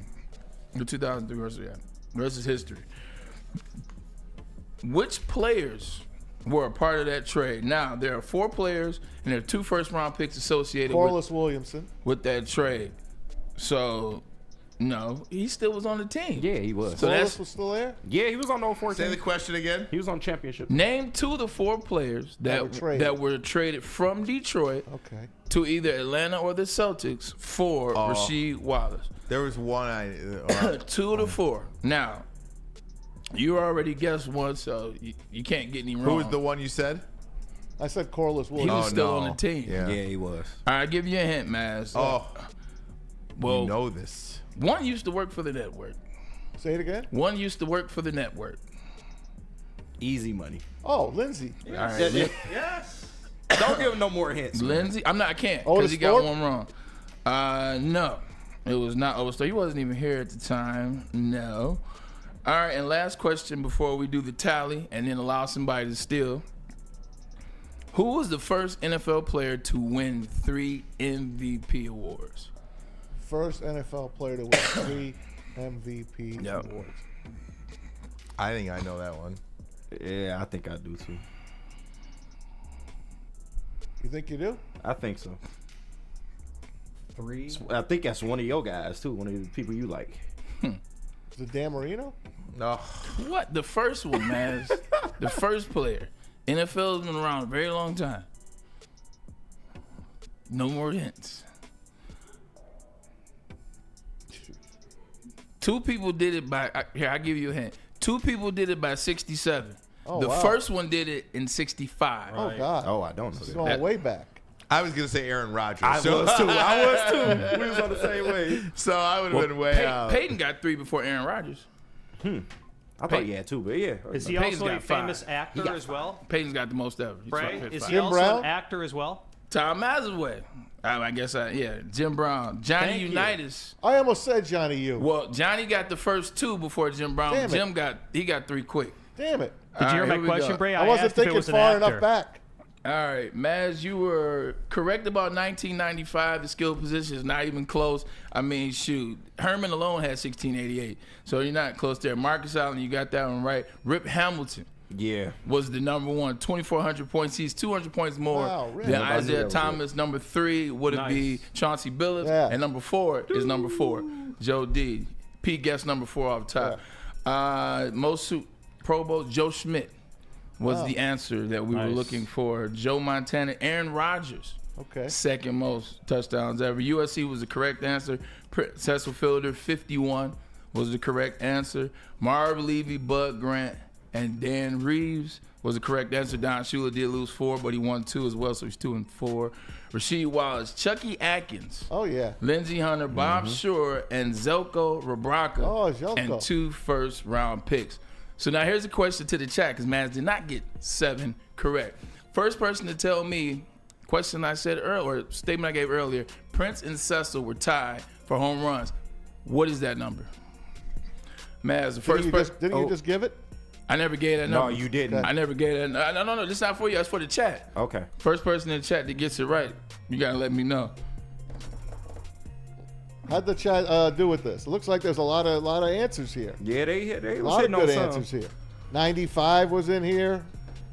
Peyton Manning. I can't get over that, Bray, that they hit the same amount of home Want runs. me to tell you what the number is? You I just know find it? I know it. Or you find out who has it first? No. Oh, yeah, that's right. Don't tell it because somebody may not have it. Right. I'm waiting for it to Everybody pop up. has Google. Look it up. Is I it know. Steve Lehman says 38. No, in a career- in a total career. number of career. No. In a career. Now, It's in now the- all the numbers are starting to. I know what it is. gotta be I'm in the waiting for it to 300s, come right? up here. I'm Greg- waiting Greg for it to says come up 270. to. No. No.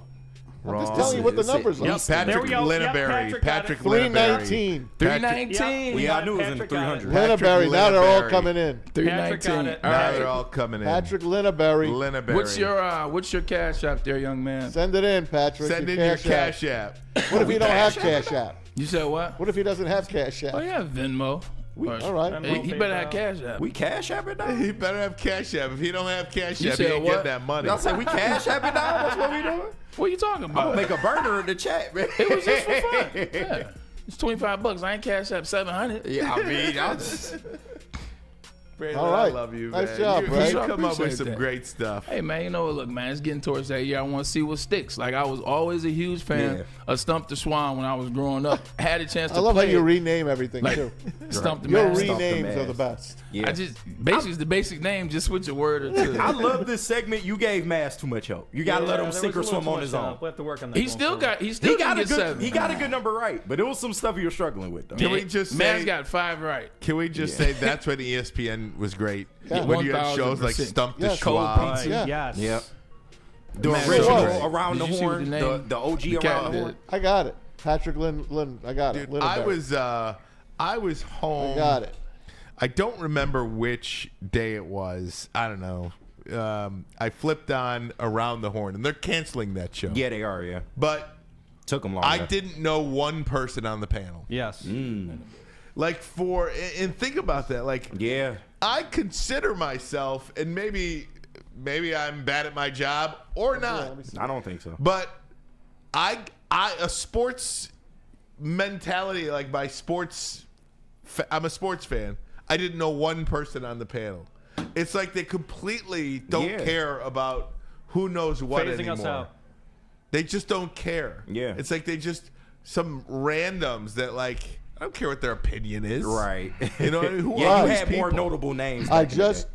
don't watch it Sent anymore. up. Right. Isn't that the worst thing I could say about ESPN? That's what I just don't said. watch it. I turned on Around the Horn, and I didn't know one person that was on the panel. And like for a sports fan to not know who these people are is, I don't think, an indication of me being a fan. I think it's an indication that they just don't care anymore. That's correct. I think the problem is ESPN is they did the same thing that the Pittsburgh Steelers did, Maz. Pittsburgh Steelers have had success with Ben Roethlisberger or insert the 70s steel curtain, and they did not prepare for the inevitable. Yeah. ESPN never grew. They've had the same shows, done the same ways. They've had the same personalities. You watch those guys on, let's just go Around the Horn. You had the same men and women on there forever until the fact they got older and older and older and older. But yet they still were on there with Tony Reali. He's the only one on there that's not aging. Right. Like they did not prepare themselves and evolve with the times. Like they waited to the end, and now it's in desperation mode. All right, well, let's give Pat McAfee let's give him $400 million, Right. Because we didn't prepare for this. Right. They didn't prepare. They didn't evolve, and now ESPN is an afterthought. But they haven't created new stars. But if you pay Pat McAfee $80 million, you're going to pay Stephen A. Smith $100 million, $120 million, and to be honest with you. Now, I'm not a McAfee guy per se. I understand it. It's just not my taste. I'm not hating on the guy. Yeah. Very talented, just not my cup of tea. Same. Just not my cup of tea. Stephen A. Smith, they're going to pay $120 million to. Stephen A. Smith has his own podcast with 1 million subscribers. Stephen A. Smith shows up on Bill Maher, Real Time with Bill Maher, talking politics. He's on Hannity once a week on Fox News He's Channel. got his own show. He is You everywhere. should just give him the Tonight Show while you're at it. That is, I think, his end game. I'd rather watch him than watch Jimmy let Fallon. me tell you, but these two people, Stephen A. and McAfee, are the only reason to turn on ESPN. Period. I like Scott. I do. Yeah, but I don't watch that kind. I don't need the highlights. Right. I You know what understand, mean? but I he's see the the only. highlights here. And I'm not putting it on, but I'm going to put it on as background noise if I need it as I'm finishing up the show at night or after a game. I'll put him on. I think he does a really good job. I take that back. I do enjoy Greeny's show. Like I'm kind of on the air at the same time they are, so I don't watch it a lot. But I do see the clips on social media. So I like Greeny when he's got Woody and Louis Riddick and Dan Orlovsky. That's a good show. It's a good show. Even Greeny's got more gimmicky over the years, though. He used to be more like cut and dry, but now he's too gimmicky now. Yeah. Let me say something. I put on 2 college games last night. Just to flip channels. Basketball. I'm flipping channels. Nuts. And I'm sorry. And you know me. I'm speaking for myself. I do not enjoy when a woman is doing a broadcast. I'm sorry. I do not like a woman doing play-by-play. And I saw 2 women doing play-by-play. Oh, Show's God. over. Come on, man. I'm sorry. It's just not for me. And I didn't watch And it. now I'm sorry. the time is near. I'm sorry. Sports Center. Super They might as well have 7 women doing it. I'm sorry. That's what they've done. That's what they've done. Opinions of Tom Mazzucci do not reflect No, the views of the no, it's just mine. Edwards. Just my opinion. Who cares? It's an opinion. This is I true. agree It's an with you. opinion. I'm Just saying, look, personal. hey, listen. Whatever. All opinions are welcome here. Exactly. Even ones we don't agree with. There you go. Right? even ones we don't agree with. Whatever. That's the beauty of doing a show on the internet. Oh, All opinions are welcome. fantastic. And, Some you can more agree than with others. them, you can disagree with them. Okay, that sounds great. Side note: did Patrick receive it, Maz? Did we get confirmation? Let me see if I got confirmation from Patrick. He ain't dropped it. I can drop mine, just in case. But he didn't win. I can receive it on his behalf. That's so Thanks, great. Ryan, Maz, and thanks, Braylon, Ryan, and Maz from Patrick Leonard-Berry. Love it. There it is. Love You it. are welcome, my friend. Appreciate that. All right, guys. I'm trying to reverse crack into my cash app. Absolutely. Guys, we're going to take a break. When we come back, I want to ask you a question about Liam McNeil. Can I do that to you? Why not? A Liam McNeil question. Interested. We'll There's do some that. we have Lions. A stuff? little I bit of forgot about Lions that. conversation. How about it? We'll do it next. But first, a message from the Winter Blast to let you know all about the Winter Blast. And we invite you to go to winterblast.com. Buy those tickets for the Royal Oak Police versus the Royal Oak Fire Department. I am coaching the police 4 o'clock on Friday. We're going to be broadcasting Who's live coaching the from fire there. guys? I don't know. I don't know that answer. Don't matter. Ryan's going to win. Maybe somebody from Channel 4, perhaps. Don't miss cool events, free ice skating, spectacular ice sculptures, live music, heated tents, marshmallow roasting, food trucks galore, and thrills from a 300-foot zip line. And admission is free. Admission free all weekend. Winterblast.com. Winterblast.com. Again, we're going to be broadcasting live 2 to 4 on Friday, January 31st. And you can fuel your Winter Blast fandom with the perfect cup. You might as well bring some hot coffee with you if you're going to Winter Blast. And you might as well bring some Sabbath coffee roasters with you. Sorry, I had to redo the whole thing because sorry. Kenny G, where am I? What's my read here? Sabbath Coffee Roaster. Much better. And you can head to SabbathCoffeeRoasters.com right now. Choose your favorite roast. Use the code word Woodward, and you'll get 25% off your first subscription order. Awake and unwind. Support local and enjoy game day right with Sabbath Coffee Roasters. We'll be right back.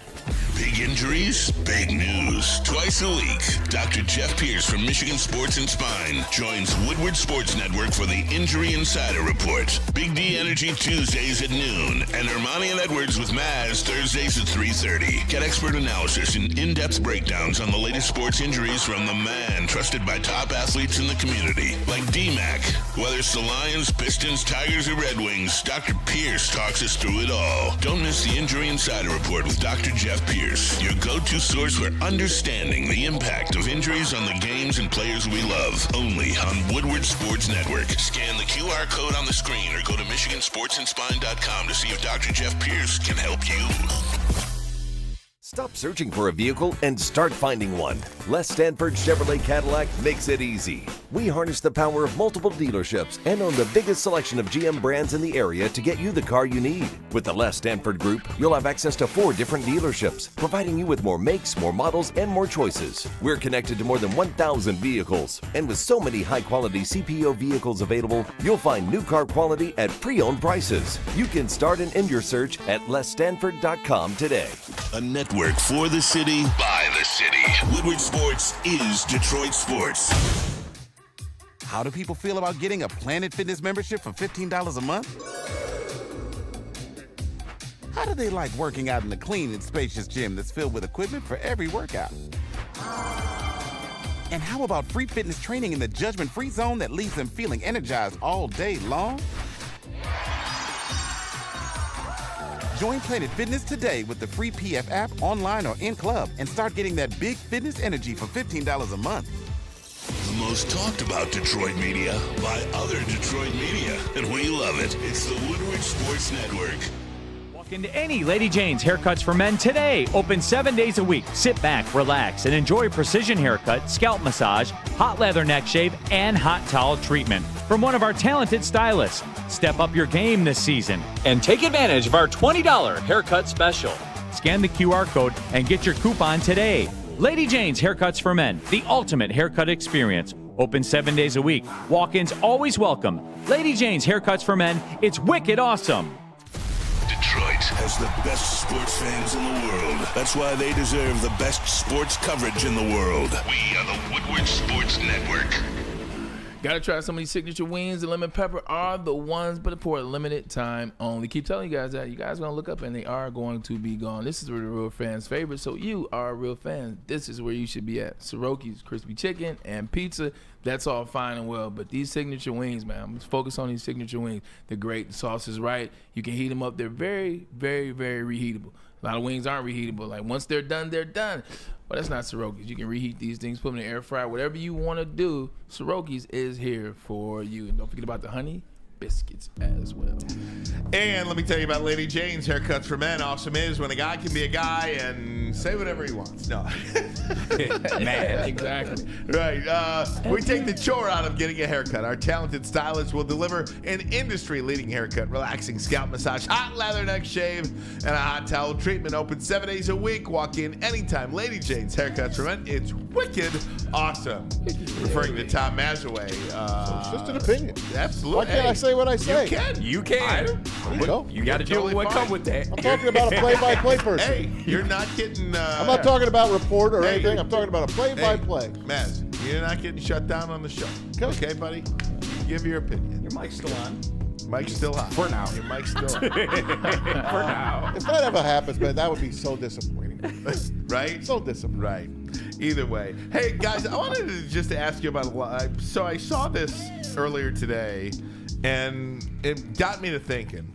And Braylon, I think you're the perfect person to ask about this because you've had an ACL tear. And, Yeah, I did. right? I did. You know, ACL tears are like hangnails these days. You know what I mean? You cut it off, you tie it up, or whatever, and you come back. You know, like Jameson Williams came back better than ever. Yeah. You know, people... It used to be a death sentence. It used to be a death sentence, not so much anymore. Question I have, though, is regarding Ali McNeil. He tore his ACL against the Bills. It's basically a 9-month recovery for the most part. So that puts him back. Now, the article I read, he had no timeline for football-related activities. Potential return next season in late September, early October, sometime in the first part of the year. And the question that I was thinking and trying to consider was, who is the last defensive lineman to tear an ACL and really come back and be better than ever? Not defensive end. Yeah. I'm talking about interior defensive linemen. These guys weigh a lot more than Jameson Williams and Braylon Edwards when they're playing. Yeah. They're not a quarterback. They're not a wide receiver. They're not a running back. These are much bigger, heavier individuals. And it just got me to thinking, what is the likelihood that Aleem McNeil comes back and he is like a Jameson Williams and is just better than ever? And it does leave me a little room for concern, at an area of concern for the Detroit Lions. We need Dr. Pierce for this one. This is a good one. There were some guys off that the Broncos team that got to the Super Bowl in 2015 and had a player or so. I think Simmons might have come back within the last 4 years. Don't quote me on that. It's much tougher for a defensive guy. Once you start cracking the 260s, the 270s, and now you're talking 300, it's a lot harder. Ryan, the tough part of it is making sure players are disciplined. Because when you're dealing with players that are that size, Ryan and Maz, like, they're that size because of natural, they're that size because of genetics, but they also like to eat. Mm-hmm. And the discipline side of things. I remember when Sean Rogers, you guys know him well, Big Baby. I remember when he injured his knee and he was in Cleveland. Like, he's already a guy that's walking around on 330, which is not what he wanted. And now you're injured. You're laying around a lot more. You know, you're kicking your feet out. When you're not doing rehab, you're just sitting and eating. And this is when you got to have discipline. This is when you test how committed is Aleem McNeil to doing what he's supposed to be doing and being ready for the year. You know, how committed is he going to be? Because it's on him.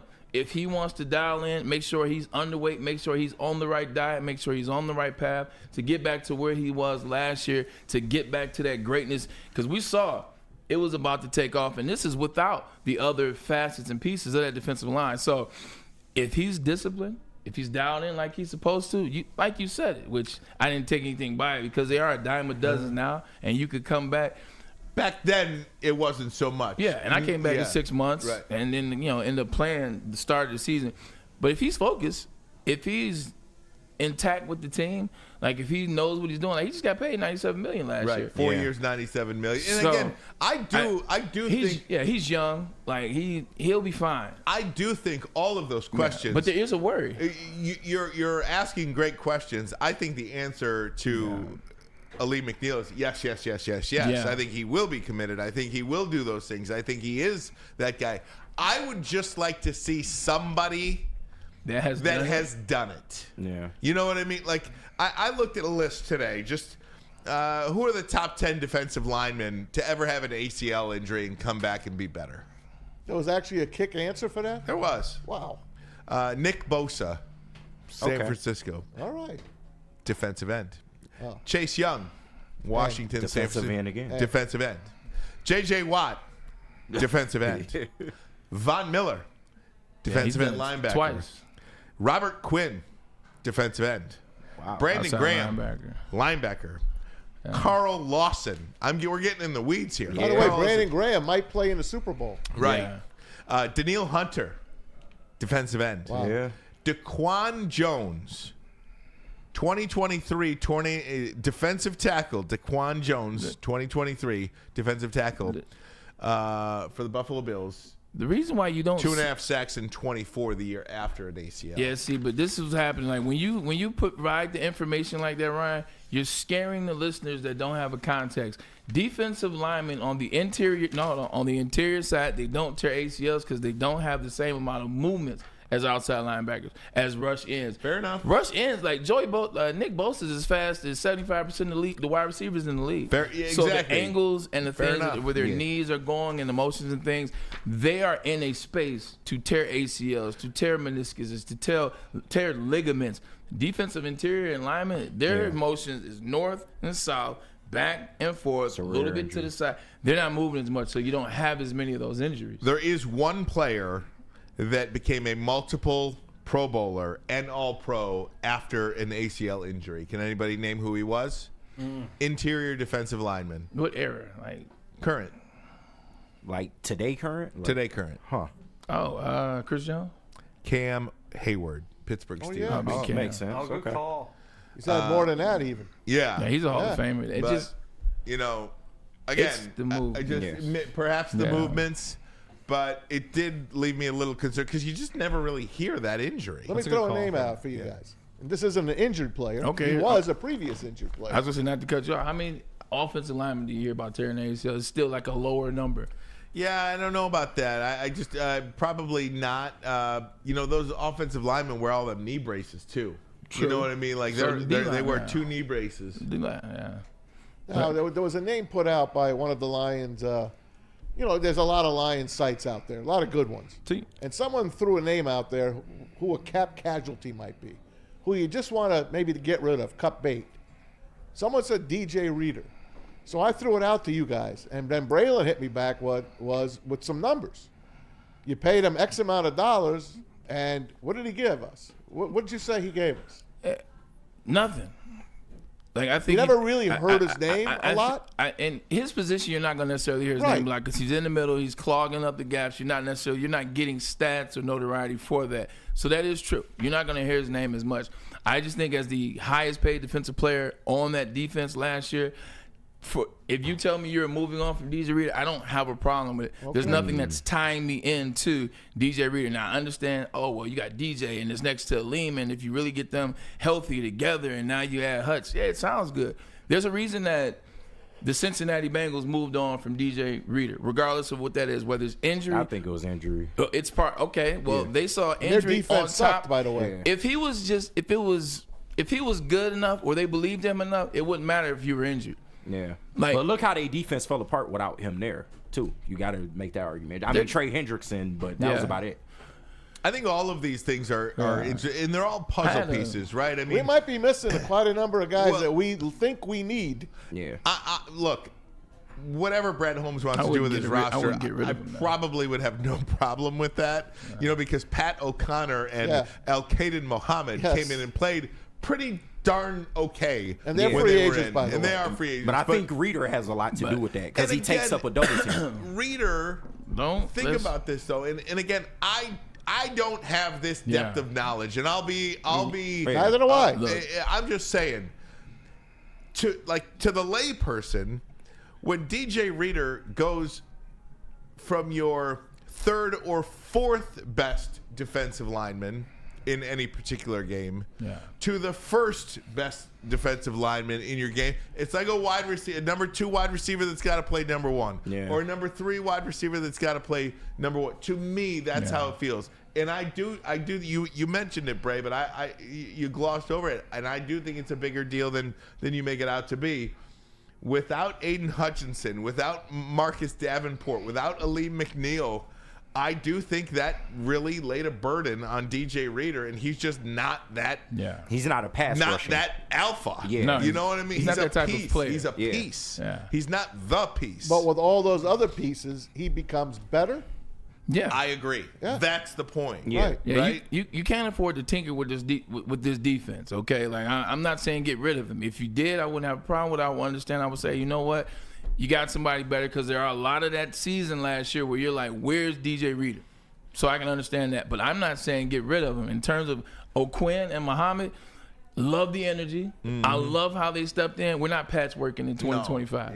Like, we're not patchworking in 2025. Like, these guys are not guys that are going to be the guys making plays. I appreciate what they did, but it's not going to be that same type of season. Like, that offense that we saw last year, like, in 1995, I guarantee you, like, the Lions thought, get used to this offense. This is what it is. It didn't happen like that. Now, I'm not saying the Lions' offense is going to falter or the dynasty is going to crumble like theirs did, but it's not going to look like that this year coming up. This offense last year it allowed you to play Pat O'Connell. It allowed you to play Muhammad. That offense ain't going to look like that last year. That's why this defense has to be much better this year. You got to play the guys. Guys, Amon-Ra went fishing and he caught a fish. Hey. We'll tell you about that coming up next. But first, a message from New Holland. Hey, New Holland Brewing Company, and we all know they got great drinks. I love the Tangerine Space Machine, but another one of my favorite drinks is Taller, the Dutch long drink from New Holland Brewing Company, and it is shoulders above the rest, maybe even head too. We don't know, but they got the right mix, man. All natural ingredients, small batch gin, and 100% grapefruit for a fresh and delicious flavor. You can get these at Meyer, Total Wine, pretty much anywhere drinks are sold. Taller is your local laundry. At this, guys, football's big game is right around the corner. Make sure you're ready to get the most out of your favorite sports with the best sports book made in Michigan for Michigan. From Soaring Eagle Casino and Resort. Fund your own online account with cash. No need to link a credit card or bank account, and get 100% deposit match up to $1,000 and 50 free spins. Visit playeagle.com. Download the Eagle Casino and Sports app today. Look for Eagle Casino and Sports for Android and Apple users. No one gives away more cash and prizes than Woodward Sports. You don't believe us? Here's our latest $10,000 winner. You know, you guys posted, hey, if you guess all this stuff right, we'll give it's $10,000. I'm like, okay, well, why the hell not? And the winning doesn't stop there. How about our Outkick Your Coverage winner? Let's give it up for David Tully, everybody. David Tully. This guy's got a hot girl. Bigger prizes, bigger giveaways, cash, merch, tickets, and more. All from the biggest sports network in Detroit. No one does it bigger and better than Woodward Sports. Make sure you're following, liking, subscribing on Instagram, Facebook, X, and YouTube for your chances to share in the winning. From Detroit's #1 sports network, Woodward Sports. How do people feel about getting a Planet Fitness membership for $15 a month? How do they like working out in a clean and spacious gym that's filled with equipment for every workout? And how about free fitness training in the judgment-free zone that leaves them feeling energized all day long? Join Planet Fitness today with the free PF app, online or in club, and start getting that big fitness energy for $15 a month. The most talked about Detroit media by other Detroit media, and we love it. It's the Woodward Sports Network. Walk into any Lady Jane's Haircuts for Men today. Open 7 days a week. Sit back, relax, and enjoy precision haircut, scalp massage, hot leather neck shave, and hot towel treatment from one of our talented stylists. Step up your game this season and take advantage of our $20 haircut special. Scan the QR code and get your coupon today. Lady Jane's Haircuts for Men, the ultimate haircut experience. Open 7 days a week. Walk-ins always welcome. Lady Jane's Haircuts for Men, it's wicked awesome. WoodwardSports.com and click on Shop. Get the latest in Detroit sports apparel and exclusive Woodward Sports gear. WoodwardSports.com can get the whole team outfitted. Love the Pistons, Red Wings, and Tigers? We got something for you, too. Shop online at WoodwardSports.com. Hey, you know the big game requires a big party, and Woodward Sports will be live with watch parties at Hayes Social. Come watch the game with the crew on 3 17-foot TV screens, baby. Yeah, we watch it big time at Hayes Social. Book your table today before they're gone, 586-247-2223. And they have great food, drink specials, and the best big game party around. Hayes Social at 21 Mile and Hayes and Shelby Township, brought to you by 1800 Tequila, Sabbath Coffee Roasters, Soroki's Crispy Chicken and Pizza, and New Holland Brewing Company. It's funny looking at that banner, realizing we've seen this game before. I wonder, is there anyone cheering for, let me rephrase that. When they played the first time, is there anyone that was cheering for the Eagles then that aren't now, and anyone cheering for the Chiefs then that aren't now? I would say I'm in that camp. I was rooting for the Eagles the first time around. I have no rooting interest. I think I'm kind of rooting for the Chiefs. Yeah. Who did you root for the first time? Chiefs. I always root for the Chiefs. I think I love the Chiefs. Okay. But now I don't like the Chiefs. I root for the NFC 99% of the Same. time. I don't like Travis Kelce and Taylor Swift. Fake Like, I relationship. don't like I can't that. stand Like, them. I just cannot stand It's them. fake, man. Did you know that Andy Reid is the winningest coach of the Eagles and the Chiefs? Makes Wow. sense. Yeah. Amazing. Crazy. Our good friend Ken 300. Brown, by the way, just want to give him a KB. shout out. KB in the chat says Jeffrey Simmons from the Titans had a torn ACL in 19. I said He Simmons. turned out Good pretty job. good. Appreciate good one. you. Thank you, Kenny. Thanks for having my Appreciate back, that. Kenny. That's a great one. That's that did not show up on my list. Okay. I said don't quote me. I just said quote me. Kenny, do great. you want to keep DJ Reader? Let me know. Guys, I would. this is a great story. I would. Did you guys hear I did. how Amon-Ra St. Brown found out that Antoine Randall L. was taking the job in Chicago? This is a great story. Amon-Ra on his podcast, the St. Brown podcast, St. Brown Brothers podcast, had this to say about, he tells a story about how he learned from Antoine Randall L. that he was going to the Bears. How do you feel about your receiver coach leaving you high and dry to join Ben on the dark side? Like, how do you feel about that? Like, how do I feel about that? I'm happy for him. did he text you, call you, like, yo, I'm leaving? No, so I'll actually tell you what happened. Damn, he didn't say I shit to you? I found out Ben, what was this, last week? Ben, last Monday or something, they said Ben's going to the Bears, whatever. We have a group chat with all the receivers and coach in it. And so I was just like, the next day or something, I was just thinking about, I go, let me hit the group chat because, Antoine Randall L., I don't know if you know this, our receiver coach, is from Chicago. So I was like, maybe he's going to go with him. So I hit the group chat, I go, ain't you from Chicago, question mark? I sent that. Next one. You follow him, Ben, question mark? And then literally I sent that at 6:17 p.m. 2 minutes later, I get a call from him. What the fuck? I answer. He's like, what's up, man? He goes, hey, man, how'd you know? Did that get leaked? I said, no, I was just messing around. Like, I was just asking. He goes, yeah, man. I'm going to end up taking that job. The coach and assistant head coach. So I got to do it. I got to take it, man. It's a step up. I was like, yeah, I feel it. I get it.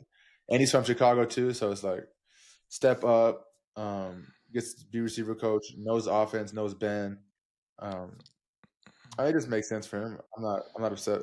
I'm not upset about it. I'm happy for him, but it was funny how it all went down. I was literally messing around in the group chat and just called me like 2 minutes later. Hey, man. How you know? I was messing around. Damn, the whole line staff's up and leaving y'all. Like, everyone's leaving. It's crazy. How great is that? I mean, love how his crazy. brother looks at him and he tries to get under Amon-Ra St. Brown's skin. He's got that face. He's an agitator. Aquamini is an agitator, but Braylon hit it on the head. He's talking to his all-pro That's brother. you. Yeah, I'm an agitator. Agitated. I'm a playful agitator. Yeah, for sure. Just, But again, isn't that something? sure. Just the idea to send a group chat like, "Oh, Chicago, L's from Chicago," Right. And then, it leaked. It leaked. He's like, what are you talking about? Right. Oh, Snitched on man. But like to send that, you know. Cause I don't know. To send that, you know, or you got an inkling. Like I'm not sending that out like joking, like haha. You know, let's say my coach, Randall L to Chicago. Like you know he's going to Chicago. Yeah. Like everything He got tipped off. Everything he said when he was talking, he was like, well, I mean, he's from Chicago. He knows the offense. It's a step up. Like you knew these things. Like you knew that all year. Right. Like all year you knew. That's why he sent that text. That's called a subliminal text. Who Like would you you sent like it them to bring jokingly in? and you knew what it was. Who would you like them to bring in to coach the whiteouts? At this point, I really you don't- got somebody in I mind? don't It don't really matter. care. Why positions like that don't really matter after you built the base. Like Amon-Ra St. Brown's already an All-Pro. He acts like an All-Pro. He works like an All-Pro. And he and Jared Goff have that connection. J-Mo started to follow in 1,000 Amon-Ra. yard Tim receiver. Patrick Yep. understands the opportunity potentially that he'll have here. So you got a good receiver room. You got a strong receiver room, good guys, veteran pros. Man, it don't matter who you really bring in as the wide receivers coach. As long as he don't get in their way, he'll be fine. What about Wes Welker I wouldn't be mad at that. Wasn't he just released? Nah, from Miami? Miami. Okay. Did you see David Blau's I'm just name? throwing names. Yeah, out. true. Don't bring that short dude in here. Like David Blau's name is being gotta take bandied it short, about. people. He's 'Cause being then, no, interviewed. but then he think like he's coaching and like he can't coach. He can't coach Tim Patrick on how to catch a 50-50 ball. Yeah, true. Per se. Go ahead and say that. David Blau has been going around team to team. he used to be He's Lions going to get a best. quarterback's coach's job, and there's a lot of fans that wouldn't mind seeing David Blau become the quarterback's coach. I haven't heard anything about Mark Brunell yet, so I guess maybe he's so not getting weird. it. I guess. Yeah, that is weird. It's so weird. You Yeah. don't hear anything about. No. Maybe he don't want a job. And They're going to let Johnny Morton make his decision. even maybe. Ekstrom too. I mean, he's Yeah. interviewing for stuff, Yeah. but He might go to the Bears, or who knows? Yeah. There's a lot of guys hanging on that you got to feel for them. Their job is hanging in the wind. It's tough it's tough too once you replace a guy like Antoine Randall L that was a player who fits the mold perfect, man. It's tough just bringing in a guy, so they're definitely taking their time. But to your Hines point, Ward around? yeah, he Hey, had you know success what? at Fort He's Field, good. 100%.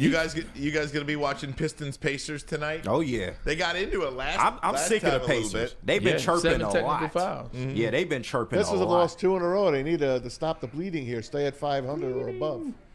So I'm rooting for them. Don't forget, next Thursday at 3 o'clock is the NBA trade deadline. We got into it a little yesterday with Anson and Braylon and KG, and the Pistons are going to be involved in this trade deadline by hook or Guaranteed. crook. There's going to be I hope a they lot keep of movement. Malik Beasley.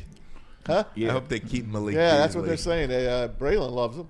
Yeah, I think these are great moves. Like he wants to be here. That's kind of what you're seeing with all the Detroit athletes right now. But he wants to be here. He's fitting well. He's starting to shoot. He's really coming into his own. He's a leader. Like, and it's the East that you play in. Like, let's call it spade a spade. You play in a bad conference. The East sucks. Bring in somebody to help out Malik and help out this squad.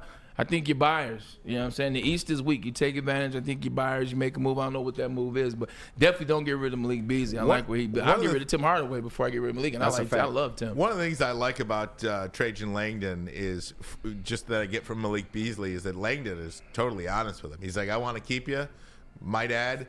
But if a championship team comes and He said the business gives is me the business. and gives me a deal that I can't refuse, I'm going to send you to a championship team, and we're going to do that. I just think that kind of honesty That's within sweet. an organization Makes you wanna come back. It does. Yeah. It just says everything to these guys, I think, and that's how you build a culture. That's how you get the most out of guys. Trajan Langdon, JB Bickerstaff, and you gotta give Tom Gores all the credit in the world for finally getting it right. And I do think you get right for cutting checks for $80 million when you make a bad decision. You know. We talk about it all the time. I have some friends that are, I know my boy George, associate GM. We ask, do the GMs talk? Do the front offices talk? Are they getting good information? These guys are talking. I told you, George says these guys are talking, and you see it. The biggest thing that the Lions do, they don't lie. They keep it a buck. If you do this, you will do this. If you don't do this, you won't be here. Whether you're a coach, whether you're a player, whatever. And I think, the the Pistons, the Red Wings eventually, and the Tigers, they see, you don't have to lie to players. Yeah. You don't have to keep information from players. Like, I never understood that. We as players don't understand why you keep the information. Like, just tell us what it is, tell us what the objective is, and tell us what we have to do. If we can't get it, we understand, you know what, an injection was given, we didn't reach it. So this is why I'm no longer here, or this is why my pay might get docked this year if I want to stay around. No. Just tell us what it is. I think the Lions are allowing you to see players aren't as bad as you think they are if you just talk to them and communicate. Michigan State won their 13th in a row last night. First time Tom Izzo's ever gone undefeated in December. Isn't that something? They just ran Minnesota out of the building, and they are looking good, folks. They might be here for the long haul. They might be here for the long haul. I listened to his presser after that. He said that the first half of that game, Maz, was the best defense he may have ever seen one of his teams play. Wow. So when you're talking like that, I don't think that's coach speak. I don't think that's Coach Izzo trying to bring that fan base back around basketball at the Breslin.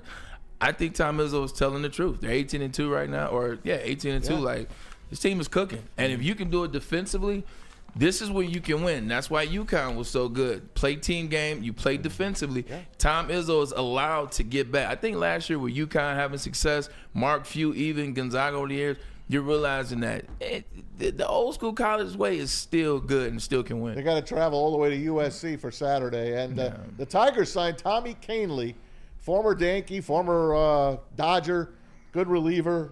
Not the best guy in the world, but not the worst. Another arm for the bullpen. When they signed Alex Bregman. 1 year, just under $8 million. Can he hit 34 home runs? Bregman, supposedly the Red Sox are out, the Cubs are out. That leaves the Astros and the Tigers. Let's see what happens. He was worth more than he was. Let's see what happens. He thought he was worth more than he is. He thought there was going to be a 2 in front of that. He wants 7 years. I think 6 is on the table. Tigers will obviously like to go 5. Right. I would Tigers give him would more go than 5. 1. Just make the deal. Tigers love those 1 year deals. That's what I'm saying. 1 So year, did $7 Lions. million. Happy Get us birthday, out. Ryan. Thank you very much. birthday, Thank you Ryan. very Happy much. birthday. Thank you Happy very birthday. much. Tomorrow's my birthday, and 46 years young, and I'm blessed. What God does 46 bless you. years look like? God, I wish I was 46. It looks great, man. Blessed. My feet are on the ground. My, very blessed. Very grateful. What's Lukey and Lydia going to get you? Luke said, Dad, I'm going to give you the biggest, most giantest hug ever. Can't beat that. What more could you ask for? Get us out of here, Bray. We appreciate you guys for joining the show today. It was a great show. We'll have some more tomorrow, Thursday. We'll have a top 10 Thursday as well. Excited to talk more Pistons. Do they beat the Pacers tonight? For KG, my man, Peace 5 at. Yes, sir. Tom Mazaway, Ryan Ermanni, early happy birthday wishes to you, Got sir. a birthday shout out to my friend, too. Jay Boo. There it Happy is. birthday to you, Boo. Jay Boo. Jay Boo. Hey, Boo Boo. We love Jay Boo. We'll see you guys. See you guys. Joe Boo needs a refill. Joe Boo.